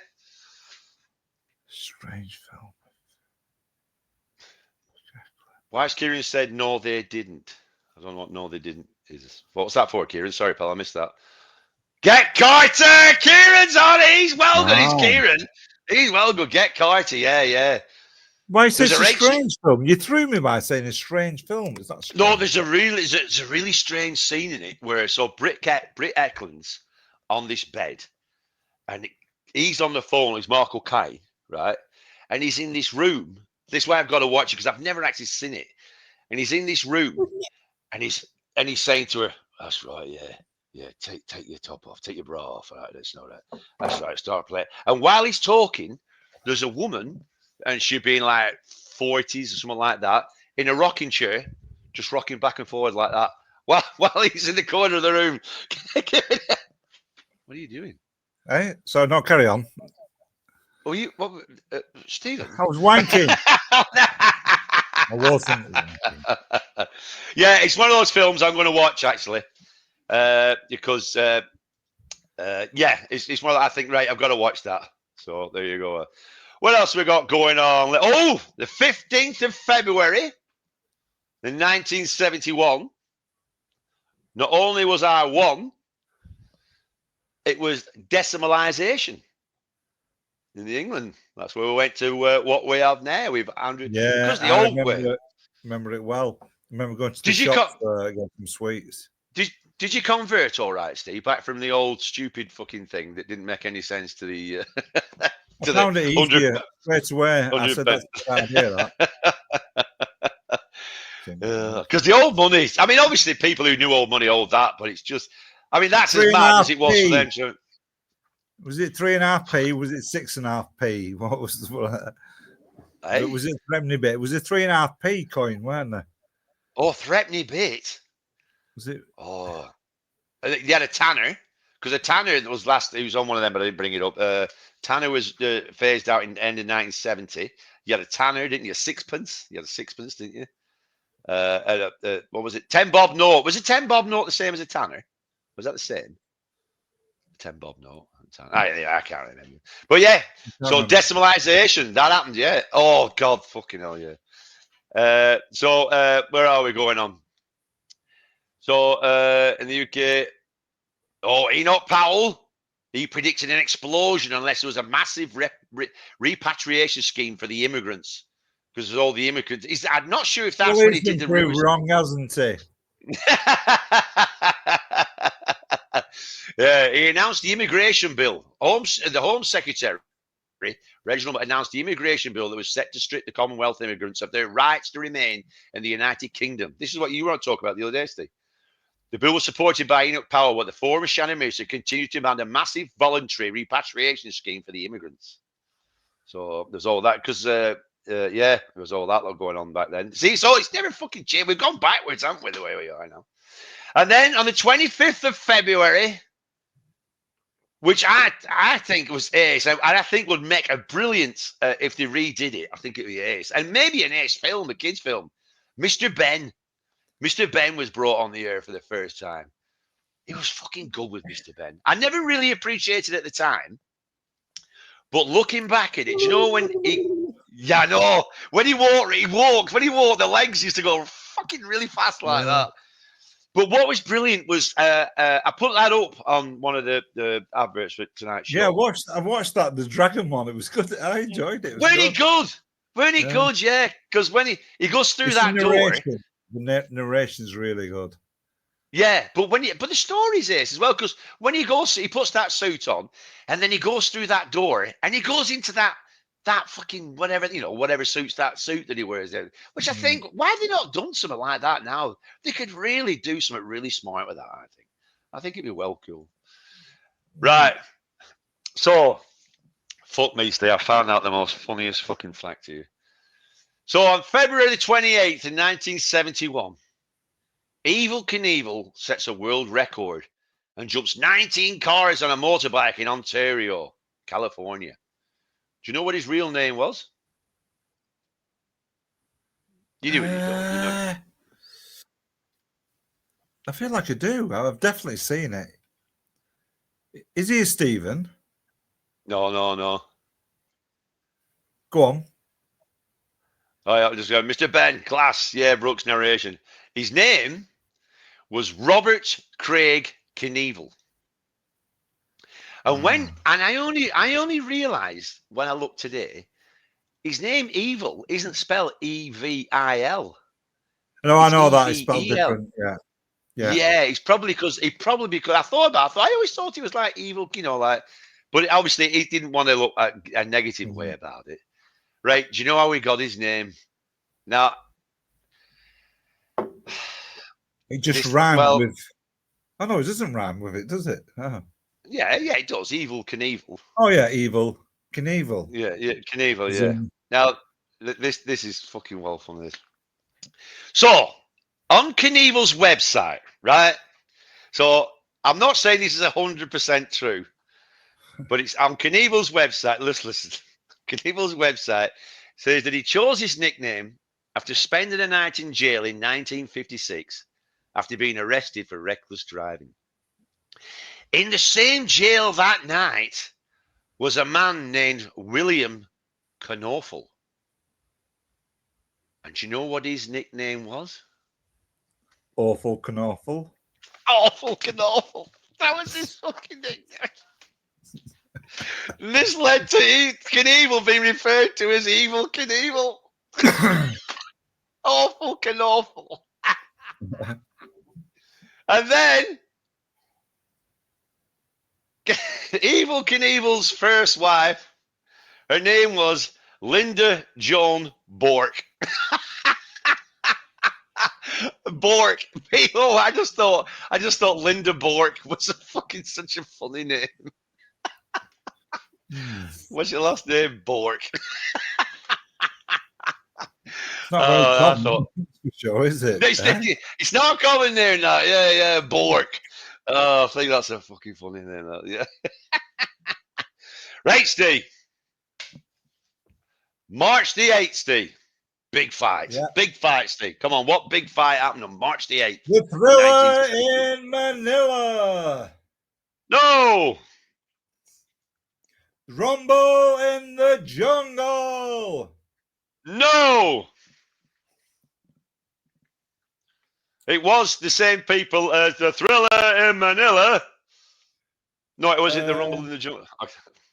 It was the fight of the century. The fight of the century. Madison Square Garden, 1917. The day was said. 1971, Steve. We're on 71. We've just done 70. Yeah. We've gone from that. Who was it? Muhammad Ali and Joe Frazier. Joe Frazier. Yeah. Joe, a little gorilla boy. That's the one where he lost, wasn't it? Is that the one where he got his jaw broke? Yeah, I think so. Yeah, he broke his jaw, didn't he? Yeah. Did he go down a couple of times? Oh, yeah, he got fucking twatted, didn't he? Yeah. He got proper. Because they had 3 fights, didn't they? Frazier and Ali. Fucking hell, I should know this. Yeah, they had 3 fights, didn't they? And yeah. Was it 2-1 Ali? I don't think it was a draw, was it? Yeah. The only Xmas present I ever got, I wanted before, was the Evel Knievel toy. I know, but they were so shit. The adverts, Kieran, were awful. Do you remember when it showed it all? And he always fell for the adverts where he gets on his motorbike and you wind it all up like that, and then it shows it on right here. We all fell for it. Yeah, I know, but that's the thing. You get it home on your big 1970s shag pile carpet, and he went, ugh. Do you know what I mean? It shows them all like flying. Yeah, winding them up. Made that ace noise, didn't it, when he wound it up? Yeah. They did the rocket, didn't they? They did the rocket one. Yeah, that's right. No, he did do it, didn't he? Over Grand Canyon. He did do it. Over Grand Canyon. That's right. Yeah, Grand Canyon. Yeah. And didn't he do one in Caesar's Palace as well? But he crashed on that one, didn't he? He crashed on Caesar's Palace. He broke every single bone in his body 7 times. God, every single bone in his body. He even broke his tongue. Yeah. Right, so look where we are, where we're up to. Yeah, so that was that one. Oh, yes. So on 29th of March, Sesame Street begins airing on British television. That was Wallace, wasn't it? What was that you were singing then? Oh, no,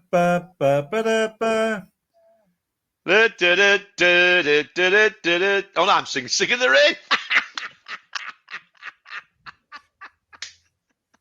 Come and play, everything's okay. And my absolute favourite, the Sesame Street, was the pinball machine. Oh, boom! 1, 2, 3, 4, 5, 6, 7, 8, 9, 10, 11, 12. I think I have that. Have I got that somewhere on that? That's well got that. It was so cool. That it was such a cool program. That is how to educate kids, weren't it? It was interesting. It was funny. It was. It was. It felt at the time it was a bit. What's the word for it? Maybe because for us it was American. It was more cooler and a bit more out there. You know, the crazy with all the Muppets and stuff. So, you know, we were watching Mr. Men, which was all good, and all these other things. And you got this like crazy American stuff. Yeah, absolutely. And I always remember the one with "Hi ho, Kimberly Clark here on Sesame Street News," and it was one where the guy was writing the song "Row, Row, Row Your Boat" on the piano, and he was saying, "Oh, how's it going?" Like, and he says, "Oh, it's not going so good." And he gets so far, and he's going, "Row, row, row your boat gently down the stream. Merrily, merrily, merrily, merrily, life is but. No, and he smashes his head off piano and keyboards off piano. It was so good. It was proper. And Kieran says the bloke falling over with 12 blueberry pies. He wishes to fall down the stairs. Oh, you've got that look like you don't remember the big chef that would come out on top of the big steps. Oh, the big chef. Yeah. And he fell down the steps, didn't you, like, and everything. Yeah. It was so good. And that one was The count was good, wasn't it? Yeah, Count Dracula. Yeah, one. Ha, ha, ha. And what was the big elephant called that nobody could see? Mr. Snuffleupagus. Mr. Snuffleupagus. That's right. Yeah, no. And the Grouch. Remember the Grouch? What was the Grouch called? Yeah. What was he called? Remember the Grover. green Grouch? No, that Grover wasn't it. No, Grover wasn't the Grouch. No. Grover the something. No, it wasn't Grover. Oh, sorry, Grouch the. Was it? Grouch No, it was something. It's something the Grouch. Oh, yeah, Kieran's Grouch. Yeah. You know, somebody's Kieran's so on Oscar. Yeah, Oscar. Yeah, it was well is. I love Sesame Street. And the Cookie Monster. Cookie Monster was well. Never eat one cookie. He used to go all over the place. Because he was a puppet, Steve. There's somebody's hand there. Did you know this? Yeah. What's it called? The guy that did the voices for them all, for Kermit, Miss Piggy, and everything. Oh, what's it called? Oh, what's it called? And Star Wars. Come on, Kieran. Come on, Kieran. What's it called? Jim. Henderson. Is it Jim? No, he's the puppet. He's the puppeteer. No, yeah. Jim Henderson's the puppeteer. The voice is. Oh, come on, Kieran. Kieran will know. Do you know he was in American Werewolf in London? Was he? Yeah, you can hear his voice as well. It's weird. As what? Frank calls. Frank calls. Yeah. Yeah. Well done, Kieran. Yeah. He's in a few films on the slides, Frank Oz. What was he in American Werewolf in London then? He is the American ambassador that goes to see him when he's in the hospital. All right. No way. Yeah. Yeah, that's a good film. I look forward to getting to that when we're doing it. Yeah. Let's have a look. Where are we? 29th of March. What's he called? Charles Manson, his 3 famous followers got recommended the death penalty. Starbucks coffee shop, the very first one, was founded in Washington. And on the 3rd of April, Terry Wogan made his debut as commentator on BBC One's Eurovision Song Contest.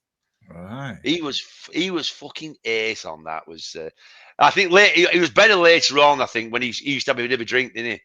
When he'd going on and he'd just have a little bit of a tipple and he used to get a bit face and his comments were fucking well. He used to get really sorry. You just think, fuck it, I'm just going to take the piss out of this.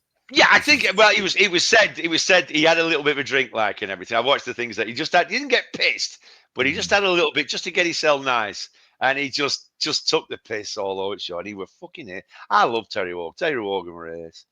10th of April, the 2 Ronnies made its debut on BBC One. They were fucking amazing. Yeah, they were funny, weren't they? The writing, because you've got the one with obviously the 4 candles and all that lot. Apart from, and actually, I always thought the ending was really shit. Oh no, it was good. It was good. Can you remember what the ending was? Yeah, he used to sit in the chair, tell a story. No, you tit of the 4 candles. Oh, sketch. The news thing. It's goodbye from me. It's goodbye from you. No, of the sketch, the 4 candles sketch. All right. No, I can't remember. Yeah, he says, "Oh, that's it now. You're just taking the mic now." And he's throwing his off to Ronnie Corbett, and it's Bill Hooks. Want some bollocks, Bill? It was really shit. I always thought, and I just show a bit of Ronnie Bark, and he always said, "No, I didn't like that." Do you want to interesting fact? Always. Oh my God, which one's which Ronnie Barker from Porridge. Ronnie Barker's son. If it gets a bit dark, this I'll tell you the not so funny bit. He had 3 children. The good one, he was an advertising. He used to do a lot of slogans, and he wrote, "The future is bright. The future is orange." No He way. did the Skittles. You know, the rainbow one. Oh He's yeah, done Taste the he's Rainbow. done like Taste the loads Rainbow. of really well-known advertisements. That's the good bit. His other son's a fucking paedophile. Anyway, let's Yeah, well done. Yeah, nice one, Steve. Well, I know it's a good fight. No, it's a good fight. Yeah. Terry knew how ridiculous and hateful it was. Yeah, it was actually. Eurovision was. It was so politicized. Yeah, Was that was all the fun. voting and all that. And the Phantom. Do you know? I used to be frightened of the Phantom Raspberry Blower when I was a kid. It was just all that setup. It was just the setup because I was really young when I first saw it. No, Not in it really 1971. was. In the end, remember he showed his face? No, I can't remember. Kenny Everett. You remember Really? the big show? Yeah. I can't remember. Because what was the other thing they did when women were in charge? The worm that turned. That was a sketch they had. The worm that turned. Women were in charge because what's she called? Dinah Dawes. She was the big woman in charge. She was the worm that turned. Yeah, women were in charge, weren't they? That's Yeah, right. she's Yeah, got that a was. mistress, really, all that thing. Yeah, going on. she had all that going on. Yeah, Slightly and there was the other. pervy, wasn't it? And I tell you what was really good as well. I was watching when they did the Mastermind sketch, where it was the answer to the question before. It was so brilliant. It was so good. They were absolute, and the acting as well. And the acting, Ronnie Corbett's acting, and also Ronnie Barker's acting was well good. When they were doing they were just fucking brilliant. They were so good. Can't say enough good about them. Where are we? So Charles Manson got off with it. He got in prison for life because they changed all that. May the 1st, once again, the Angry Brigade are killing people all over the show. Oh, on the 7th of June, the children's show Blue Peter buried a time capsule in the grounds of the BBC television centre, and it was due to be opened on the first episode in the year 2000.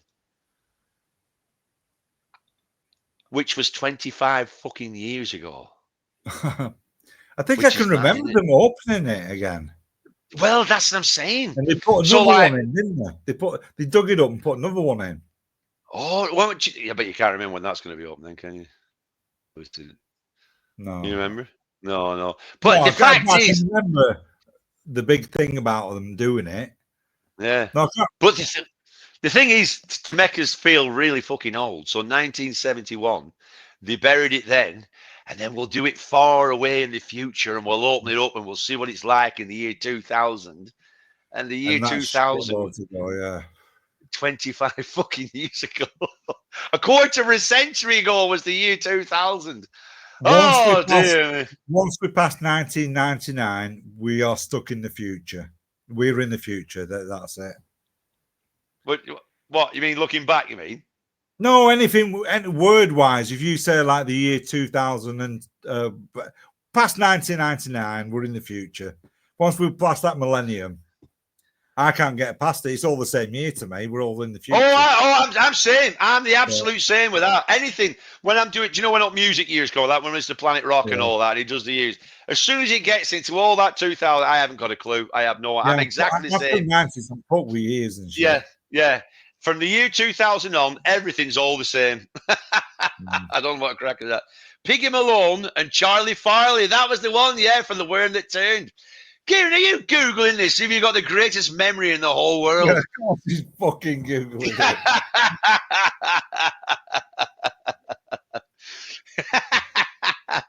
Where are we? Oh, yeah, 14th of June, the first Hard Rock Cafe opened in the Hyde Park corner in London. What a load of bollocks that is Hard Rock Cafe. It's an absolute scam. Yeah. Do you reckon all those instruments are actually fucking real? Do you know when they put them on? They are. No, they are. Yeah. How do you know? Because they got me. They asked me to leave some drumsticks one time.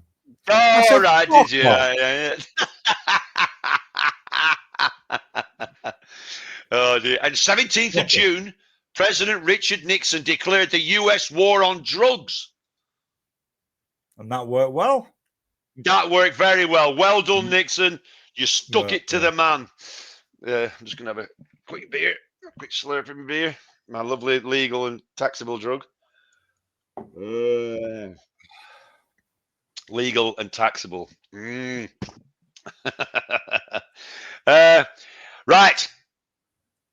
On the 19th of June.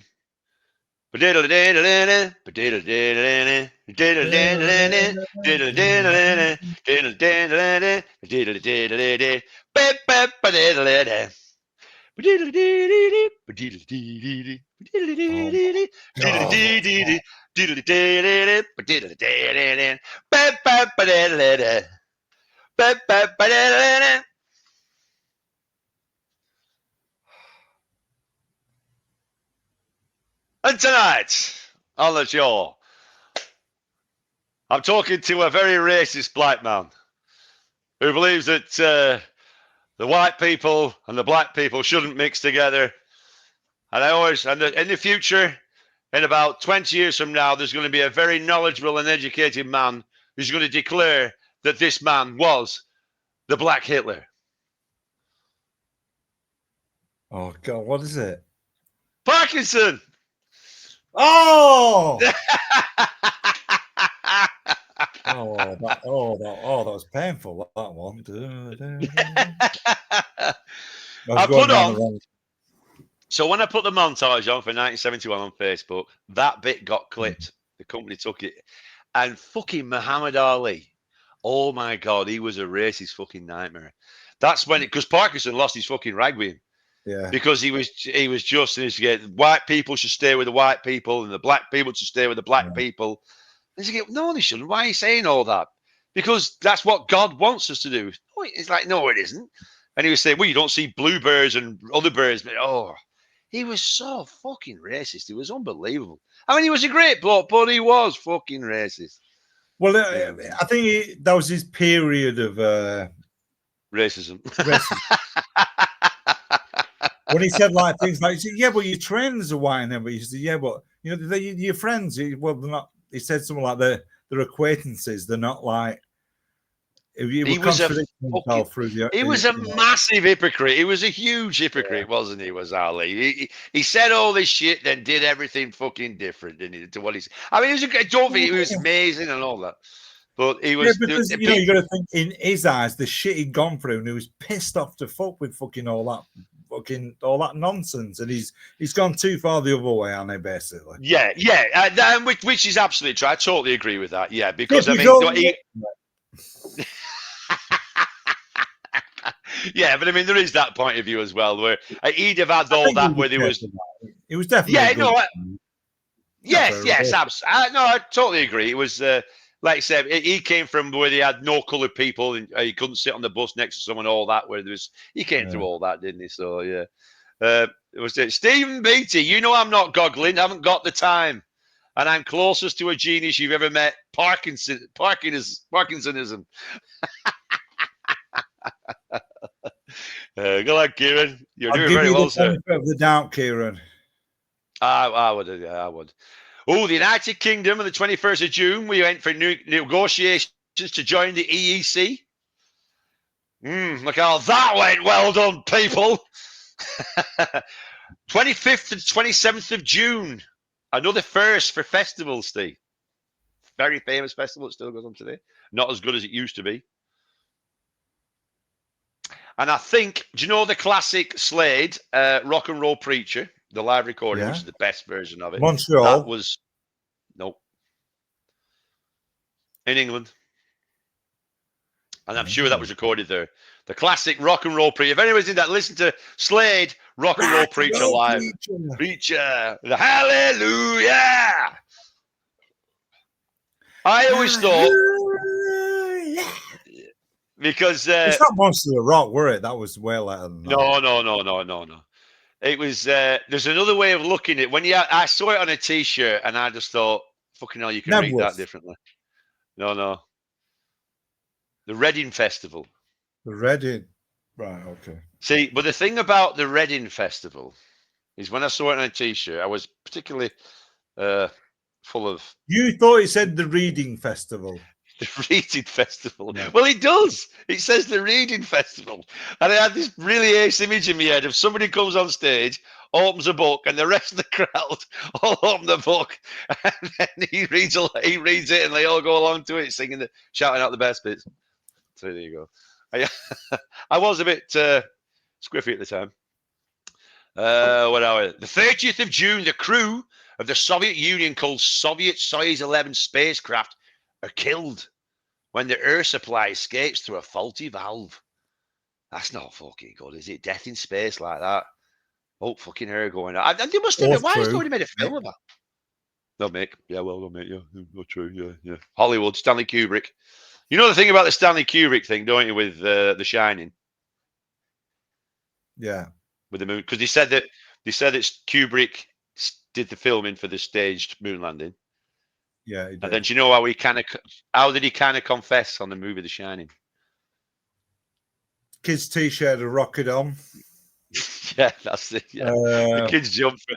Is there? I know the kids jumper. What, there's not another one, is it? I thought it was the kids jumper. Oh, there's loads of connections. Right.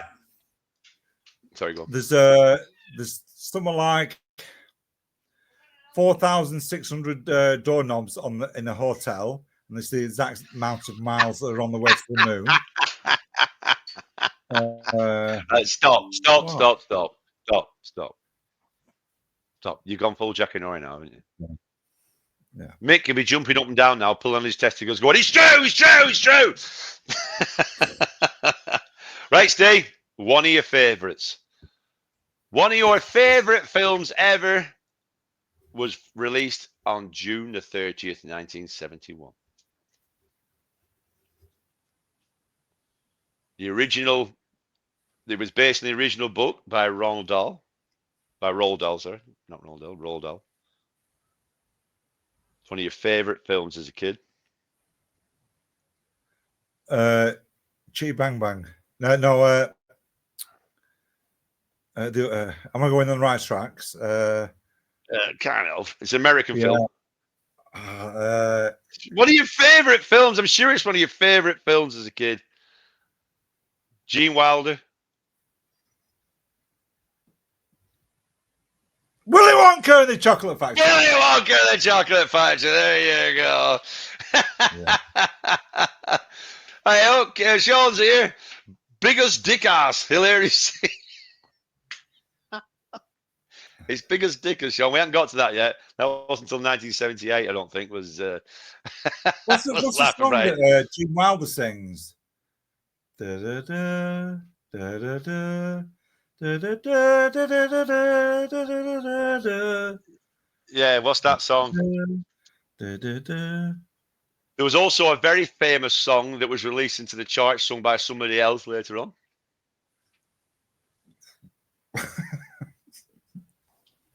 What? I don't. I can't remember. I'm trying to think of the other one. What was the thing you were saying about the other song that? A song from that film that was released later on by a little black fella. We're talking about Willis. Different strokes. For different folks. So Willy Wonka, your favourite film? There's a song off there that somebody else sung, a little black fella about that. It's Michael Jackson. But he was little then in 1971. In 71, a little black fella. He has a really flat nose, he's got a really flat nose. Like that. Used to wear lots of jewellery, always smoking, died of throat cancer in the end because of it. Little black fella, sang that song. Oh, Sammy Davis Jr. Oh, Jesus Christ. You are so bad, aren't you? Yes. What song was it?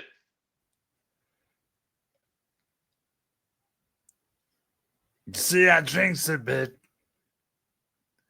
And what I choose. What's Willy Wonka and the Chocolate Factory? What's he famous for making? Willy Wonka. Oh, Candyman. The Candyman can. Super, A World of Imagination. Is that the song that you're on about, Kieran? Yeah, the Saying? world of imagination. Da, da, da, da, da. Do you remember when we worked in Bray and there was the slot machines or something like that? They always used to play the Candyman. Da, da, da. They were on a loop in that arcade. Oh, I used to be here all the time. No, I can't remember that. Where are we? So that's right, because it was based on Dahl's wishes, but then they made all changes and Dahl later disowned the film. Oh yeah, check this out. Right, this is and I've checked it out and it's true because I actually read an interview on it. So this is how life was in the 70s, right? So after completing the screenplay, Seltzer, who did all it, was exhausted and went on vacation to a remote cabin in Maine. However, while filming the final scene, Stewart, who was the director, was unhappy with the ending, having Dahl's version of Grandpa George just exclaiming, "Yippee!" The director tracked down the writer to the only phone in the area which was attached to a tree. By chance, Seltzer was passing and answered the call. And Stewart told him to think up an ending as quickly as he could so they could, because he didn't like the end of it. So Seltzer could only recall the overused phrase to fairy tale endings, therefore reworked to don't forget what happened to the man who suddenly got everything he always wanted. He lived happily ever after. But the thing was that that's how he rang the public phone in Maine. There was only one, and I looked into it, and it's actually true. People used to ring that phone, and if you went past, you'd answer it, and then pass a message on to whoever it was for. And he kept ringing it, and then one day he went past, and he actually picked it up. How 1970s is that? Where you do? Imagine that now doing something like that. It's just mad, isn't it? I read the interview with the guy, and he said that's. Yeah. I read the. No, still. Yeah. But but do you know when we like I said we have everybody says it, like, oh, back then we didn't have to know that. That's what happened back then. People did shit like that, you know what I mean? And shit like that happened. Like, yeah, I just thought it was. I thought that was a classic. Do you remember getting the first telephone in your house? My grandma got it outside. Because you remember my grandma had a stroke, didn't she? Yeah. So she sat in that chair all the time. What year would that have been? Oh, we never had one in Southport. There was no phone in our house. No, there was no phone. But when I lived with mum and dad, when we were a kid, we had no phone. We didn't have a phone.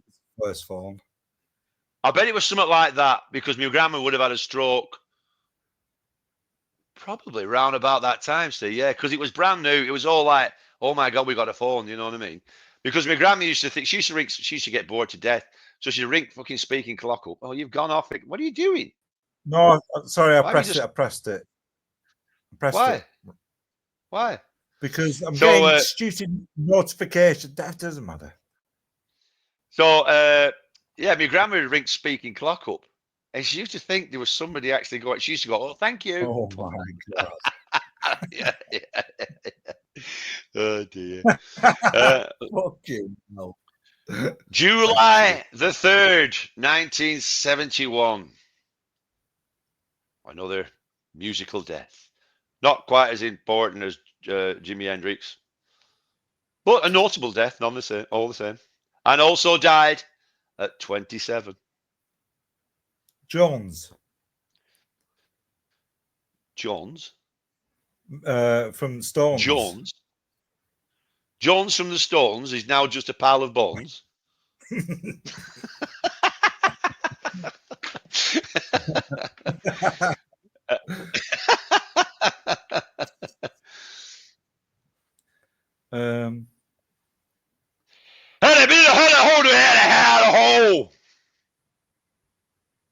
We said Jim Morrison, where? Oh no, I guessed Jim Morrison. No, sorry, I guessed Jim Morrison before, yeah. And you guessed Jim Morrison in Paris in a bathtub. Because you did all the music. Still remember my first phone number, lads? You've missed out the one though, Kieran. 01254. Yeah, you're wrong. Hold on a minute. Before the 01254, what was the old Blackburn called? It wasn't no. That 01 was new, wasn't it? All right, so it was right. So we are wrong again. You really are fucking battering us tonight. Kieran's on it. Brian Jones is Yeah. 60s. Yeah, Brian Jones 60s. Yeah. Jim Morrison again. 27. Fucking hell. Right. August the 10th. Mr. Tickle. The first book in the Mr. Men series is first published in the UK. I thought Mr. Happy was the first one. I didn't realise it was Mr. Tickle. Mr. Tickle was this. I used to love. Who used to do the, the Mr. Voice. Men? The narration. He did exceedingly good cakes as well, didn't he? Yeah, and he's also in a very famous series. Brian something. No, instead of Brian Steve. Come on, Kieran, tell him who did the voices for Mr. Men. Come on, everybody knows. Everybody shouting at the TV, going, "Beatty, you thick bastard! It was Arthur Law!" Oh, of course it was. Bloody hell. Arthur Law, yeah, Mr. Tickle. What's that say? Fucking Axley. I don't know why he's put that. I don't know why he put that, Kieran, but it's fucking funny.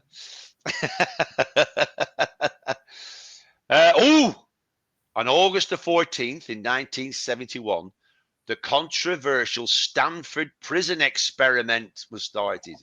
All right, yeah. Do you remember that one? Yeah. We did do something about that. We didn't do a show on it, did they? So that, in case anybody doesn't know, was when they got a group of volunteers, and then they said, "Right, you're the prisoners, and you're the fucking police, the screws like and everything," didn't they? Just to see, and didn't they all turned into it, didn't they? Didn't they all? So the police became bastards, didn't they, and all that lot? And yeah, and then they swapped it around, didn't they? And did they swap? Did they swap it round? Did they swap it round? I don't know. I'd like to look into that. Was that. part of the experiment. Yeah. Yeah. I can't. But the experiment was to see what had happened, and people just fit into them roles. They just became that, which is like the mob mentality that happens, isn't it? That whenever. Yeah. And I've always been pretty good for that. I've never got really caught up in mob mentality. I've always been one like you're the same, aren't you? You're like, fucking hell, are you doing like? But yeah. We're not sheep. We're not sheep, are we? We're not sheep. We stick to our own daftness. On the 14th of August, The Who released their critically acclaimed album. I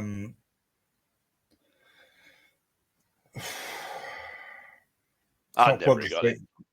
Quadrophenia, yeah. No, 71. They wrote it way before the film. Yeah, I know, but it was still later that. Was Quadrophenia about 75, 76, something like that? We'll do Tommy then. No, it was Who's Next. All right. I don't know many albums that. Do you know, I've never listened to a Who album. Have you ever listened to a Who album? Yeah, I used to have lots. Well, quite a few of them. Really? Yeah. I remember getting Who Are You? But it was after Keith Moon died. Kenny Jones was on the drums. Oh, it ain't no Who after what's he called? No, it's still good. Live at Leeds Shirley. Live at Leeds Shirley. Do you know the song?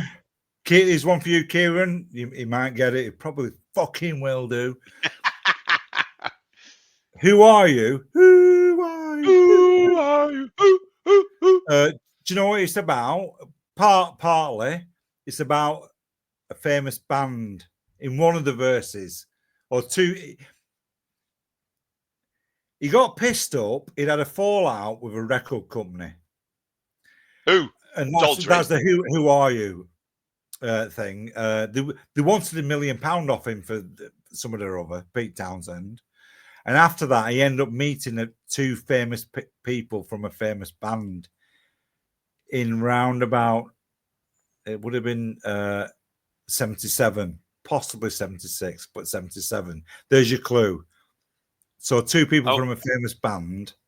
Yeah. What happened? What did he do? He met them in a bar, pissed up and that, and that. A few of the verses are all about that, but one of the guys interviewed him once, and he said, "Was that about us?" He says, "Yeah, it was." When he met them, I haven't got a clue. Should I give him a chance to get it? Well, we're gonna have to get going, so we're gonna get to the end of this year. I've got a little bit to do it. It was Steve Jones and Paul Cook from the Sex Pistols. Oh, right. They were like the new up and comers.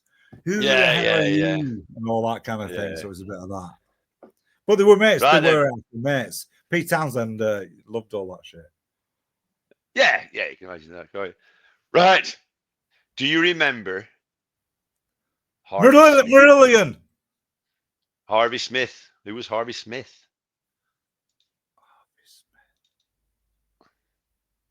Was he a bad guy in something? Yeah, he was. He wasn't the bad guy. He wasn't the bad guy, but he was the bad guy to a certain class of people. You don't remember who Harvey Smith is? Do you want me to give you a clue? Yeah, go on. Do it again.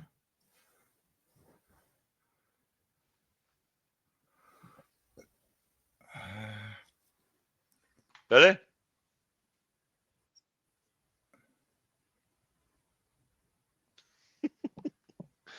He was the shore jumper. Was he a copper? Oh, The shore jumper. Do you remember Harvey Smith? It was Yorkshire. He was a fucking bricky. Harvey Smith. Harvey Smith. Do you remember it? And all the red. I've got a little bit of clip to show. Yeah, because he was a Yorkshire lad and all that lot. And I've watched this thing that I watched, which I've got a clip of him now telling his story about it. But he was like a bricky and all that. But he was brought up with horses all his life, and he was a natural. It was an absolute fucking natural. But yeah. And he had a company like and all that, but then went full on into horses. But when you were doing all the shore jumping shows and all that, it was all the fucking hoity-toity, all the rich, they were all doing. And he said he hadn't got a fucking clue what they were on about. It was all about who you knew and what money he had and all this lot. And but then he had that incident where he famously fucking flashed him all the V's. Here, I'll play this interview is really good. It's not too long. Yeah. Where are we? This is it, and he's explaining all about it, like and everything. There. Roll VT.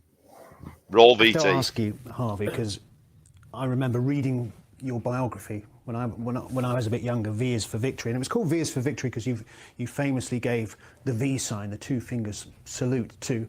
Well, you tell us, was it to the judges at Hickstead as everyone thought, and the rumor was that everyone was annoyed with you because you held on to the trophy from the previous year and you didn't bring it because you knew you'd take it back with you again and there was no point. That's correct. I met Bunny, and I said to him, he said, "Oh, Harvey, have you brought the cup back?" I said, "Oh, Bunny, I've forgotten it." I said, "Don't worry about it, I'll win it again."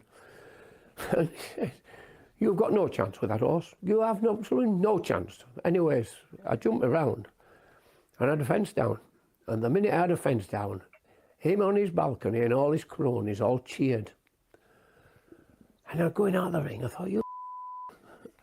And anyways, there was only one other had 4 faults. And that was Steve Hadley. Anyways, he went in the jump off and had a fence down. And I went in the jump off and jumped clear. And then when I went past his balcony, I couldn't help saluting him with the greatest of ease.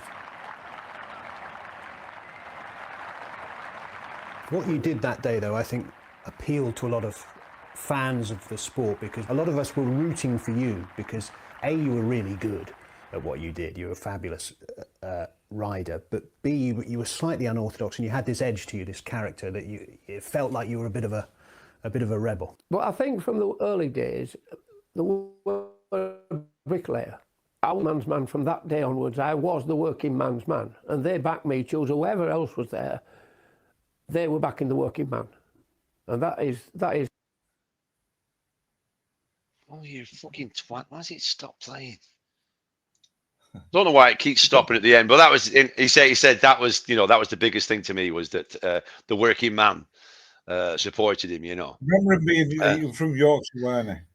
Yeah, and like I say, there's the bit that it doesn't show when he flashed the V's like that. Because all the crowd cheered, all the cronies, all that guy's cronies, the old cheered when he knocked the fucking rail off. And then there's only one guy, and he knocked the rail, so it went to a head-to-head. So that was what it was then. He went to a head-to-head, and he went round and just cleared it all, and then he totally won. And that was 72, wasn't it? 71, Steve. We've been in 71. 71, yeah.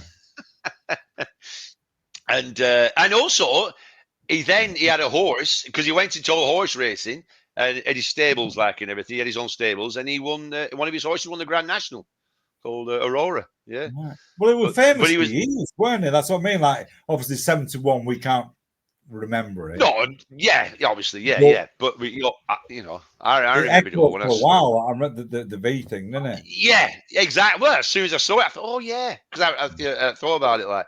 But it's a classic thing again. It's there for a film. It's like a Hollywood setting, isn't it? A Yorkshire lad involved in old show jumping, and all that kind of stuff. And it's just a classic Hollywood story, isn't it? Yeah, it's miles better than a little puff fucking learning to dance, isn't it? Yeah. Well, was that not been done first? Yeah. Billy Elliot. Oh dear. Where are we up to now? So let's have a look. September the 9th, 1971. John Lennon releases his second studio album, Imagine. Just imagine that. Excellent. And then on the 21st of September, a fantastic music show started on BBC Two. It was brilliant. Yeah. On that.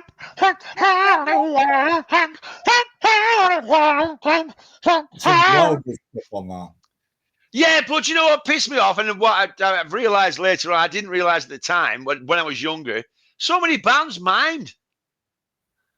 Lots of bands mimed on it as well. Yeah, I know. Did you not know that? I can't remember anybody miming. Yeah, watch back. I've seen it now. Not all, but a lot of bands did. I was watching last night, actually. Sadistic Mika band. Who? Sadistic Mika. I've never heard of them. What are they? Yeah, they really fit Japanese bird. All right. Oh no, I've never read that. Yeah. No. No. Got really nice tits. Yeah, right, nice tits. Stick that up your YouTube Facebook algorithm. No, she was super cool. Mika was well cool. Oh, I don't know that. Yeah, send me a vid for that after. Yeah, will do. Yeah, they're like a jazz, funky Japanese band. But I'll send you a link. Yeah. Sadistic Mika. Right. Hi. Because what's it called? Judas Priest were on there. But that's before they went all very metal. They were kind of like a bit like but like REO, not Emerson, Lake and Palmer type thing, and almost that they were more hippie rock than going full on. Look at me, I'm gay as fuck with me. Actually, live watching it, the best thing I remember watching it was like, oh wow, was a Curtain Call by the Damned. Right. A really long version of it. Yeah. Whatever, got put it on.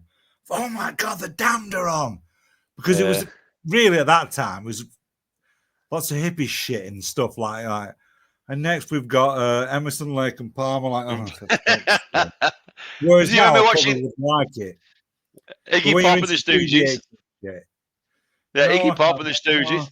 Yeah, singing at the time actually watching it. No. Yeah. It was all stuff. It was reruns, obviously. There's a lot of cool stuff as well. Oh, there was loads of shite. There was loads of shite. But the thing was, he was ace. It was proper. Now we have Marillion with the long-awaited 75th LP. It's absolutely fantastic. I know it goes on for 40 minutes, but give it Give it time, it'll grow on you. Fuck off, Bob.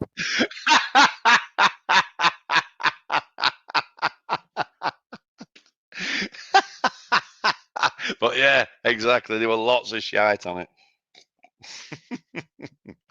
It was ace though, but that was good. They need more. See, well, we don't. I don't watch TV. No, I don't even still do. Do you have, why don't we have programs with proper bands on and stuff like that? Oh dear me. Smashing. Never saw anybody in mine. It was that was no. There was. That's what I thought, Kieran. But I watched the band. And I thought they're fucking miming, and there were a couple of bands and they mimed. But I don't think that was the thing. Stay your microphone's gone. You say your microphone. I don't think that was the thing. I've switched. No, it's still on. Well, no, just do what you did before. You just put it too far away. That were all. Oh, okay. No, I'm pretty sure it was known as a live show. That was the thing. Right, I'll dig some out. I'll dig some out and I'll show you. I'll dig some out and I'll show you. Because I was like that. And I thought they're miming, and a couple of bands mimed. There were a few bands that mimed. Let's have a look. Where are we? Oh yes, 28th of September. Monty Python.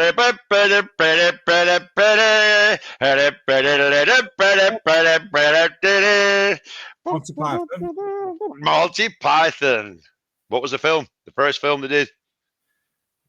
Oh God, the first film. You know it. The Life of Brian? No. That wasn't until 78, 79. The first one. Kieran says, I knew you'd recall some damned performance. And Fisher and Million was fucking mint. No, he wasn't. Million was shit. No miming ever on All Grey was the test. All right, Kieran, I'll have a look, Kieran. I'm sure I looked at them and thought they were miming. If I can find it, I'll put it up, Kieran. But you're probably right, actually. Was it The Meaning of Life? You're cheating. No, it wasn't. The Meaning of Life was the last one. Meaning of Life was 80s. You fucking wanker, Andy. You made me look a right shit. Oh, Meaning of Life for 80s, weren't it, Andy? Yeah, that was the one where it was the sex education, weren't it? Kieran's got it. And now for something completely different. Was that the name of the film? Yeah. Oh, I thought that was the TV series. No. That was the name. That was the first film. Because the film was just lots of sketches all together. Because it starts off with the TV series. No, it's a film. Because the first one starts off with How Not to Be Seen. Mr. Somebody from Willitson, he shows a field with one bush. Yeah. so they blow the bush up, don't they? Do all that lot. And my favourite one. Oh God, one of my favourite. I'm going to chance it and put it up. I'm going to chance it and put it up because we're well into the show now. You're a rebel. I'm going to go for it. I'm a ration again. Steve, I'm not taking any shit. The Nazi punks can F off. Let me try and find it. It was one of my favourite. I remember watching it when I was babysitting again. I couldn't stop laughing. It was so weird. Let me see if I can find it. Just bear with me, folks. It'll be worth it all in the end. I'm just going to find the bloody thing. Where are we? Steve, keep the crowd entertained. We've got dead air. Steve. We've got dead air. Kieran, what about this one? I've got a memory. I don't know if this is true or not. You know, you get these memory things. Is that true? I visualize you bringing over from Ireland the first U2 record, I Will Follow, and we put it on the jukebox in the pub. Am I right? I've just fucking dreamt it. Or is there some grain of truth to the memory? Do you know how memories are? You think, is that memory true or not? You can't believe your own memories, even though you know the good could be wrong. Oh, yeah. I've seen it. What else? Yeah, so there was How Not to Be Seen. Oh, that's where it first came from there and all. Nudge, nudge. Hey, your wife. Does she go? Does she go? The Dead Parrot. The parrot sketch came from there. I wasn't that into them when I was a kid. They were bizarre. No, they were strange. Bizarre child. Because I looked at them and watched them, but I was fascinated by the weirdness. The weirdness has kept me watching, compelling, like, and everything. And because you remember Hell's Grannies, when they did Hell's Grannies on Walking Around Street. Yeah, I And, kind of like things like that, but a lot my of favourite it, one. it goes over your head a lot of it. You're too young to really get it. Like, I think there was one. They had a race, and it was the people with no sense of direction. So they're all lined. They're all lined up at the start finish line, and they go, and everybody rolls off in a different direction. I thought that was well funny. like And they had the walks. That was funny when you were a kid. You see that? I never thought that was funny. That I never thought that. I just thought that was daft. You know, the classic one were an argument when he pays to have an argument. Hello, yeah, I've just come into. So you go in, you pay to have an argument, and then they go in. Right, thank you very much. Good day. That wasn't 15 minutes. Yes, it was. No, it wasn't. That bit. Yeah, it's really good, like everything. And I'm a lumberjack as well. That was it. That was how I put it up. So, Stephen Beattie, I took the first U2 album all over to Discos to get I Will Follow played, mate. So you're part right. But I took Killing Joke's first 2 albums as well. Yeah, but you cocked it all up with U2. Yeah, so I am kind of right with the memory. Yeah. Memories all along. Oh, do you know where he got the idea? The origin of the phrase is credited, for now something completely different. Yeah. It was Christopher Trace, founding presenter of the children's television program Blue Peter. And he used to use that as a link between segments. And that's where they got it from. So he went on Blue Peter, and now they got another something completely different. And that's where they got that from. So, yeah. Oh, yeah. That's so funny. John Cleese says, when they tested this film, the audience thought it was terrific. And they fell about until they got to 45 minutes in. And then they stopped laughing. So the film was recut. But audiences again stopped laughing 45 minutes in. They recut it a third time, and audiences stopped after 45 minutes again. And he just thought, because the film, he put it down to the film not having a story. They just got fed up of laughing, I guess. All right. Yeah. That's a mad thing, isn't it? Yeah. October the 1st, the first CAT scan was invented. And where our Johnny's now, Orlando, the Disney World at Orlando opened on the 1st of October. Did it? Right, Steve. Yeah, right, Steve. 2nd of October, Generation Game started. The first airing of the Generation Game. Did you not like the Generation Game? Yeah, because it had the nice ladies in it, didn't it? When we were little. Well, I mean, I was looking at the thing about Shaft accent. He talks about Auntie Redford, and she went on one about Shaft, saying, "Oh, he was lovely that," because that was his wife, wasn't it? As well, she was like presenter and all that. Yeah. What was the last game? Can you remember what the last game was? Yeah, the memory game. Exactly, the memory game. Would you like to play the memory game, Steve? Oh yes. Come on then, let's have it. Come on, Steve. Here we go, Steve. Come on, Steve. Let's have a go at the memory game. So okay. I'm going to play it through, and then you've got to remember. Yeah, go on. So you're going to play, do it, then after. Remember. Yeah. You have to remember. You see what you get. I have to. I've written it down as well. The answers. So. Yeah, there were certain things that were standard. You got a cuddly toy. Cuddly toy was always standard. Yeah. So you're ready. So I'm going to play it. So come on, Steve. Let's do it. Let's watch him. So Steve, you ready? Steve, you ready? All right. It's a good game. This is a good game. Better than half. Right, you ready? Right. Right, you ready? A 2-tier table.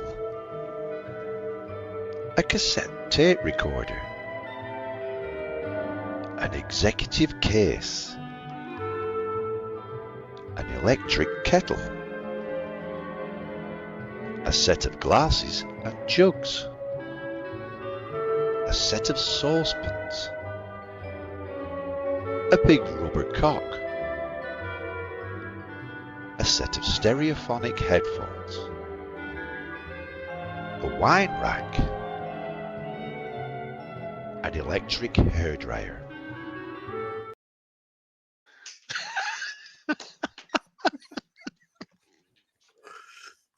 Big rubber cock. Right, big rubber cock. Right, go so. Yeah, big rubber cock. Yep. Headphones. Yep. Chandelier. No. No, there's no chandelier. Suitcase. Suitcase. Yep. A kettle. Yep. Fucking hell. A stack of what was that first one? The cuddly toy.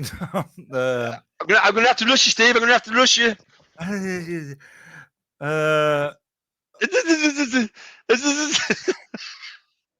Fuck yeah. What was the first thing? Big rubber cock. I knew you still had that in your head. Yeah, that's right. You should have seen Nick's face when I was fucking looking for the pictures of big rubber cocks. I was in the dining room doing that. Oh dear. Yep. So we had a two-tier table, a cassette tape recorder, a cassette tape recorder, an executive case, which you got. You missed a set of glasses and jugs, a set of saucepans, a wine rack. You missed the wine rack as well, the good old plastic wine rack. You threw me because I didn't realise I thought it was your voice. Fucking hell. I thought you were Was that? No. I had it. I was doing a job at work, and I came up with that idea. I thought that's a really, because after the panic of wasting 3 days fucking doing all that. But yeah. October the 4th, and it's the 7th. Pink Floyd recorded a groundbreaking film, Pink Floyd Live at Pompeii. That's really good. I want to watch that again. Right, and October the 7th, The French Connection. Have you watched The French Connection? Have I watched it? Yeah. Yeah. Oh, yeah, no, it's a film you watched. It's a well-good film, it is. Popeye Doyle. Popeye Doyle. But do you know who the director was of that? I think I do. He did something very, very, very famous a couple of years later. He did something mega famous 2 years later. I'll put you out of misery because we're running out of time. William Friedkin. He directed The Exorcist. Ah. Yeah. And the thing as well was that he didn't want Gene Hackman to play Popeye Doyle. Because Gene Hackman's a proper pacifist, the nicest, sweetest guy ever. I've seen this before in interviews when they talk about him. And he couldn't get him to do it, so he used to really antagonize him and wind him up to get it, because he didn't want to be shouting all the N-words and all that kind of stuff, like the old bit back then. And he couldn't do it, so he had to really wind him up to get him to do it, and everything. But it was ace. 9th of October, Sale of the Century aired for the first time. Do you remember the guy? Norwich. It's the quiz of the week. The quiz of the week. And he was the compere, the host. He also did Mr. and Mrs. Yes, love one another. What was it called? NP.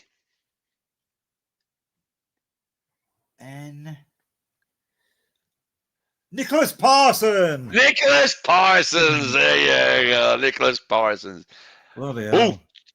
9th of on the October the 14th, Greenpeace was founded in October 14th. Well done to Greenpeace. Fuck. Big up the Greenpeace. 23rd of October, The Big Boss. Bruce Brother. I was never a massive fan at first of it. Well, I never have been really, because it was just too stupid. And what do you mean? The film The Big Boss or Bruce Lee in general? No, but it was the stuff that the well, he's Chinese, obviously, but they did all back then. Do you know where? Yeah, it says it says about here actually. It says that Bruce Lee and the director Lowy clashed over a few scenes. In particular, was the use of trampolines and mattresses to propel people through the air. And there's also a scene where Bruce Lee punches a man through a wooden wall, leaving like a cartoon outline. Do you know when he's That gone through really the wall? happened. Yeah, and there's also the myth. There's also that myth about, because they did that in the Brandon Lee film. I think they did it it was the Bruce Lee story. So they reckoned that somebody came on. There's a scene in it, and it wasn't one of the actors. He actually had a fight. It was like somebody came on, and it turned out, and it's all bollocks. And they did that. You know what? I've just realised something. He's one of the coolest actors of all time, and all the martial arts artists for. Yeah, he's called Bruce. I don't know. I think Bruce is kind of a hard name. Is it? I think so. When I get a picture of Bruce Forsyth, I think Bruce. Yeah, I can understand that, but I can imagine a Bruce, big one of those big chiseled heads. Do you know, like a chisel? Yeah, one of those right chiseled heads. One of those. Yeah, he sounds a bit harder now. yeah. That's what I get when I get a Bruce. I mean, Bruce Lee was a little pissed, wet, like whatever. But I mean, no, Bruce. I always imagine an hard blow. I can imagine I bet there's a lot of hard blokes called Bruce. November the 8th, Led Zeppelin released an album in 1971 on November the 8th. In Through the Outdoor. No. I'm not that knowledgeable on Led Zeppelin, to be honest. I can't get past Steve, shit. you were supposed to do I'm the music. Man. I am the Well, music you haven't man. got anything right. Kieran, for God's sakes, will you help this guy out? He's shit. Kieran will not know Led Zeppelin, and if he does, he won't say it. Led Zepp 4 was released. Yeah. You stupid, lazy bastard. 10th of November, the Spaghetti Junction. Birmingham was all the bit went onto the M6 was all done. Yeah, they always kept on doing it. Still there. Yeah, it still is. And it looks. Brilliant. Yeah, it was. When I was a kid, yeah. But when I look at it now, God, do you know when the 60s have that look? The 60s have that certain look. Everyone's concrete, all that. You know what I mean? It just has 60s. All that kind of stuff. 13th of November, Steven Spielberg's first feature film, was released. It was the. It's the one with the truck in it. So why did you say the? Did you think it was called The Truck? Yes, that's why I didn't say truck. I thought, I'm not saying the truck. I really want to say the truck. Jewel. The Jewel. The Jewel. No, it's not called The Jewel. It's called Jewel. Yeah, The Jewel is the first movie. It's not called The Jewel. It's called Jewel, Stephen. I remember it well at the time. I said to him, I said, Stephen, I said, knock the bit off. And he did. Now then, Jewel. What connection does Jewel? The sound of the crash at the end is the same sound as the shark going down at the end. Well done, Steve. That's exactly it, Steve. And also, do you know the guy who played the main guy, Dennis Weaver? He was in the car. The Dennis Weaver, yeah. The Dennis Weaver, yeah, he was in the car. Now, Spielberg said that he saw him in that film. Did you watch that Touch of Evil, the Orson Welles film? When I told you a while ago, I watched it. It's a classic Orson Welles film, really good. It's a proper good film. But Dennis Weaver, a guy, he plays this character, and it's so off, it's so freaky, and it's ace. And he totally just did it on his own, and Spielberg saw that. So you've got to watch that Touch of Evil. It's a really good film. It's created for the longest shot. Do you know, like you know, like with no cuts or anything like that. Yeah, yeah. It's Oh, just really yeah. good. Yeah, yeah. You got it. That's a classic film. That Steve. Watch that instead of watching that gangster shit. Where are we? Oh, November the 15th. Intel released the world's first microprocessor. Your favorite things in the world, computers. 20th of November, the children's program Play Away debuted. Play away, play away, play. Can't. Fucking Brian fucking can't. Brian can't. Do you know my beef with Brian Cant? Do you know my beef with Brian Cant? Yeah, you got fucked off on a walking thing or something to Blackpool. Yeah, we were doing a Tell pub a story, crawl. Warren. We're doing a pub crawl from Blackpool back to Clayton. No, was it? Yeah, something like that. And you had to put a barrel push. It was, and the deal was that when we went over to Blackpool, Linda Lusardi would be there.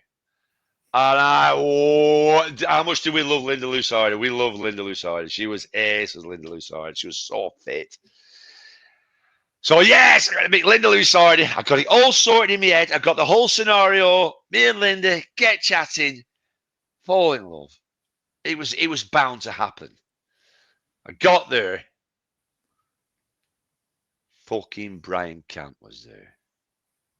Cant, what are you doing here? You can't. Yeah, well, Linda couldn't make it, so they decided to replace Linda with me. Brian can't. That's how you met Linda. I don't care. They ruined my dreams. Sorry, Bob. I met Linda Lusardi's boyfriend with him for years. Came down to Coconut Beach. Me? No, he was a good guy, a bit of a dodgy character by all accounts. But he was sound. In another world, in another sliding doors thing, in another parallel universe, you'd have met me. Do you know what I said to him? What did you say to him, Steve? What's the fanny like? Oh, here's a story for you. November the 24th, during a severe storm over Washington State, a man calling himself Dan Cooper parachutes from the Northwest Orient Airlines plane he had hijacked with $200,000. Never seen again. And he's never seen again. Never seen again. As of February 2025, this case remains the only unsolved skyjacking in history. I've seen that, yeah. What a top bloke he is. Well played, that guy. Or he fucking died. 4th of December, an incident happened in 1971, which was the inspiration for a mega famous song. A song that is not allowed to be played in record shops. That isn't true, but, you know.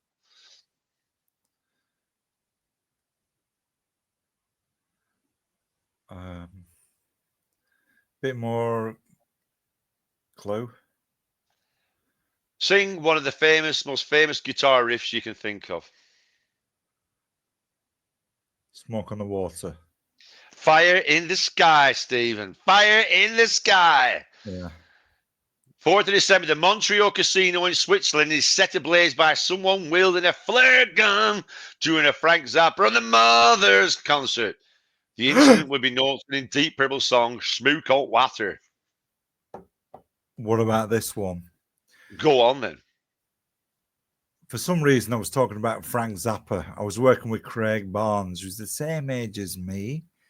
He'd never heard of Frank Zappa. And he's quite good at music. No, he's not. Well, no, he's not. So, and also, I'm going, are you kidding me? How can you not have heard of Frank Zappa? Anyway, we was at Builders Merchants at the time. And there was two, well, they weren't young. They were in their 30s, whatever. I said, please tell me you've heard of Frank Zappa. They went, eh? And with nobody heard of Frank Zappa. There was three people. There's me just led there like an idiot going, how can you not have heard of Frank Zappa?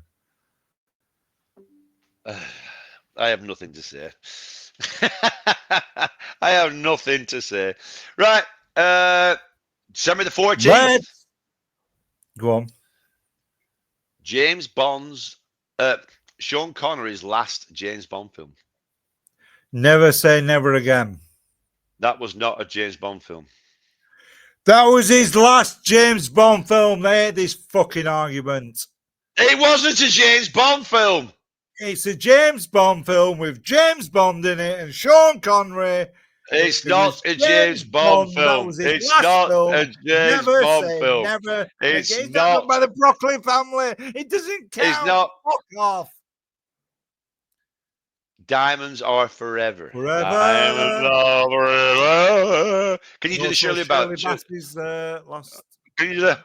Can you do that? Shirley Diamonds are forever. Hey, she's still alive, Shirley Bassey.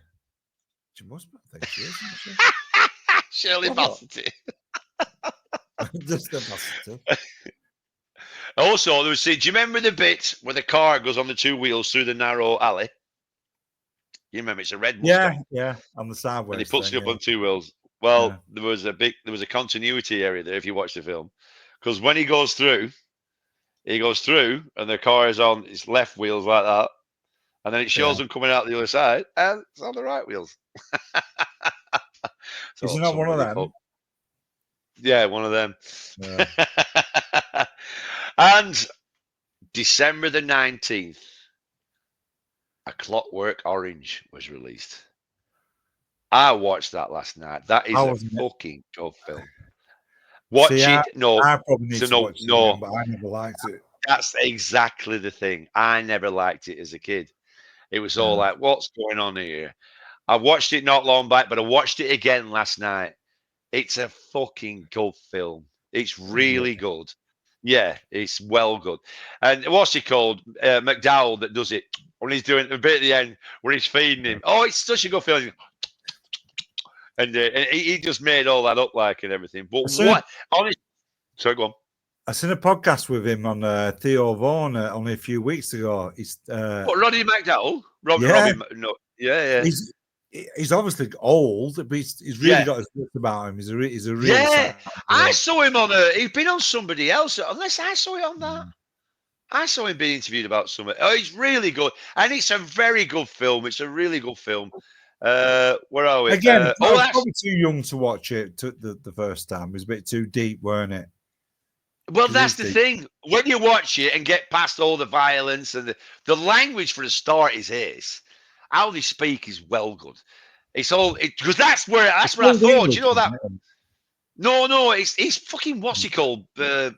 What's he called with longer bloody conspiracy theory guy, fucking shagging everybody, always getting done for it. What's he called? English Bucky Wookie. My Bucky Wookie. Oh, that prick. Yeah, he takes all that language and how he speaks from that almost. When you watch it, it's like, oh my god, yeah. But it's a really good film. And the thing is, as well, people think that it was banned in the UK, but it wasn't banned. Kubrick withdrew it because there was loads of copycats violence going on all through England and all that kind of stuff. So he pulled it back and and said he didn't want it fucking doing. And what 80s pop band got the name from that film? Spandau Ballet? Nope. What is Spandau? Right. I lost you for it. Have we been off the air or something then, people? I thought it gone a bit quiet because it's going on saying what a film. I went to the Sun's page. These are all recent. Have we been off air? What a film. What a good film. No. Yeah, that's right. Yeah. Something's gone on there. Don't Warren, don't. I know it's the Nazis again and they're at it. What we're saying? Yeah. Oh, yeah. What famous 80s pop band got their? Oh, it's chat's been acting all weird. From all right. Clockwork Orange. Because I saw it and I thought, no way. They're going to well, you haven't seen it for ages. That's the next film you should watch. That Steve. It's really good.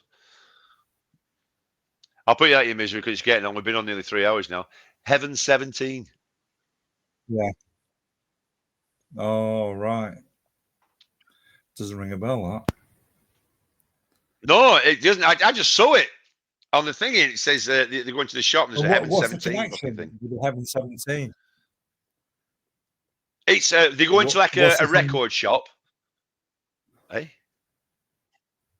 Yeah, go on, explain it. Sorry. they go to this like a record shop and they're looking through, and it has all. It's like a bizarre futuristic record shop type thing, and they go in, and then it has all these lists of stuff on the side. It has like different the music. It's almost like it's like government planned music or something like that. And then it says Heaven 17, and there's a little bit next to it. And I thought, fucking, that's where they've got their fucking. Never been closer. I was 37, you was 17. I fucking hated Heaven 17. Although I didn't like it because I reckon if you look back at it now, they were a good pop band. I think they were a lot deeper than what you think they were. Oh, they were good. Yeah, I hated them as a kid. I thought they were fucking awful. I thought they were all right. They were Sheffield band, aren't they? And December the 23rd, Steve. Another classic film. I know what you're thinking. Did he fire 6 shots or only 5? Well, to tell you the truth, in all this excitement, I kind of lost track myself. But being this is a 44 Magnum, the most powerful hanger in the world, and will blow your head clean off. You got to ask yourself one question. Do I feel lucky? Well, do you, punk? What was it? I know you know what it was. Well, do you want me to answer it? Yes! Dirty Harry. Yeah, top film, Dirty Harry. The music when do you know when he's got the boat there? What's he called? The Scorpio. When he's got the kids on the bus. Yeah, that was good. But there's one bit where he's driving. He's got the kids on the bus and all that. He's doing all that lot. And he drives past. And there's Dirty Harry, and he's stood on the bridge. And this great ace, big fat bass line goes. Oh, it's so good. Yeah, proper ace film that. And that's another one of my clips. And I wonder if my clips mess with it all. So what happened? Oh yeah, that's right. Yeah, and there was a big protest when the film was released. There was a big protest by all these feminists holding up banners that displayed messages such as "Dirty Harry's a rotten pig."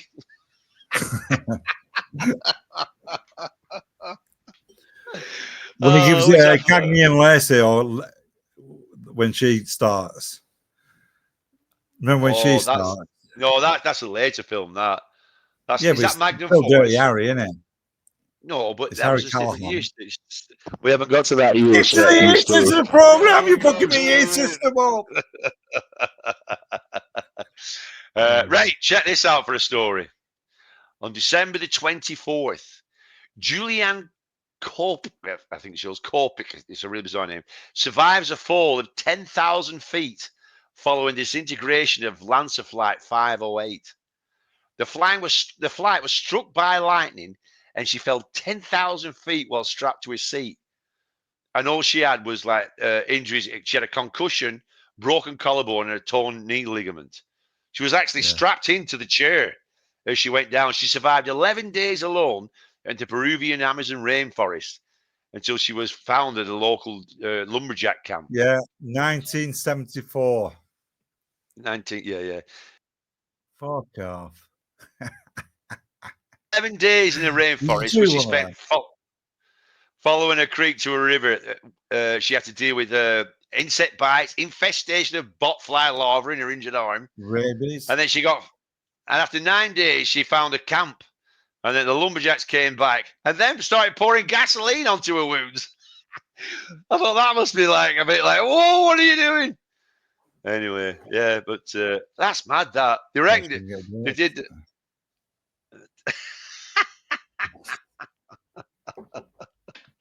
Yeah, but that's amazing, isn't it? Following all that, Jesus Christ. So yeah, so there you go, and that was 1971. That's going to be us for tonight. 1977. Yeah, fucking hell, yeah, it's 3 hours, isn't it? We've gone. All we've done is 2 years. I thought we'd at least get to 1973. So I enjoyed that though. I thought it was good fun. I think, yeah. Well, what do you think?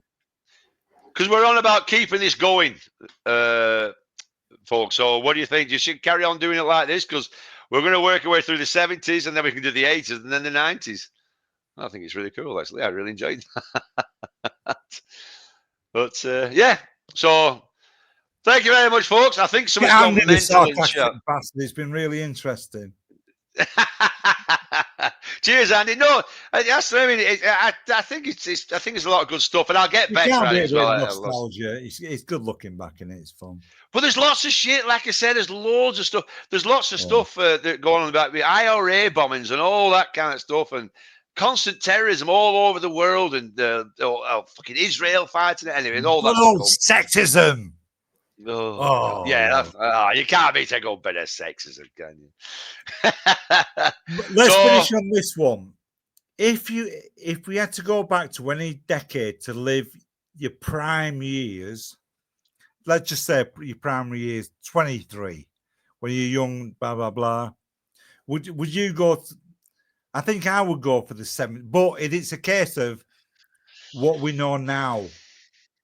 This is the difference because every generation you feel like you're in this shit. Everybody feels like now, oh, it's shit now, it's shit. It's human nature that we think everything's shit. It's only looking back. It's not because I don't think everything's shit. People in general. But like to go back to it, to live the prime of your life, I think the 70s would have been the best because of all it was very new and fresh. Mainly the music and the films, everything. I think it was a really good period. It was. The 80s was a bit of a damp squib. I mean, there was still good stuff in it. It was definitely a damp squib. There was lots of good stuff. Yeah. And when you look back, it's probably some ways better than it was. Yes, it was. UK too. The 90s was really good though. The 90s for music was ace. Again, didn't it? Like the early 90s. Yeah, that's the thing. Yeah. So it is. And I'll tell you what, do now. We'll go now. I'll leave us on you'll love this, Steve. Yeah, a little clip for us just to finish with.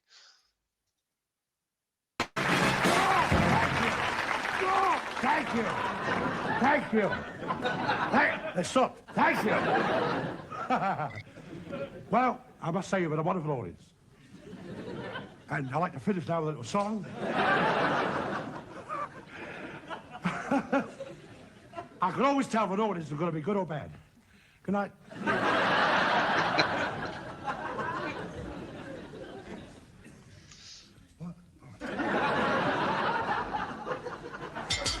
Spoon, Jar Jar, spoon. Spoon, Jar Jar. What about that smoking joke? Spoon, Jar Jar, spoon, spoon. Spoon, Jar Jar, spoon, spoon.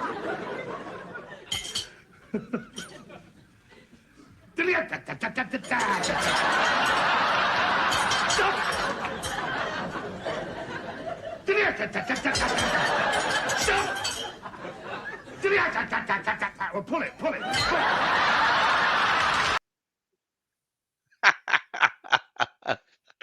Oh, you can't beat a bit of Tommy Cooper. Right. Thanks, everybody, for all you enjoyed the show then. So if you did, let us know and all that. If you want us to carry on, if you carry on doing this, just let us know. See how did it all go, because we'd really like to know. So we'll see you all in a couple of weeks. We're back in a couple of weeks. Can we do climate change? What's that? Can we do climate change or fuck climate change? Sure, comment in the script. It's a bit warmer. Spelt wormer up north. Yeah, cheers, Sean. Right, so yeah, we'll see you all in a couple of weeks. And I don't know what you were doing. What were you doing then? Oh, like, share, like. Is that what you're doing? Like, share. Yeah, like, share, like. Mention in comments below. Right, bye now. Ta-ra.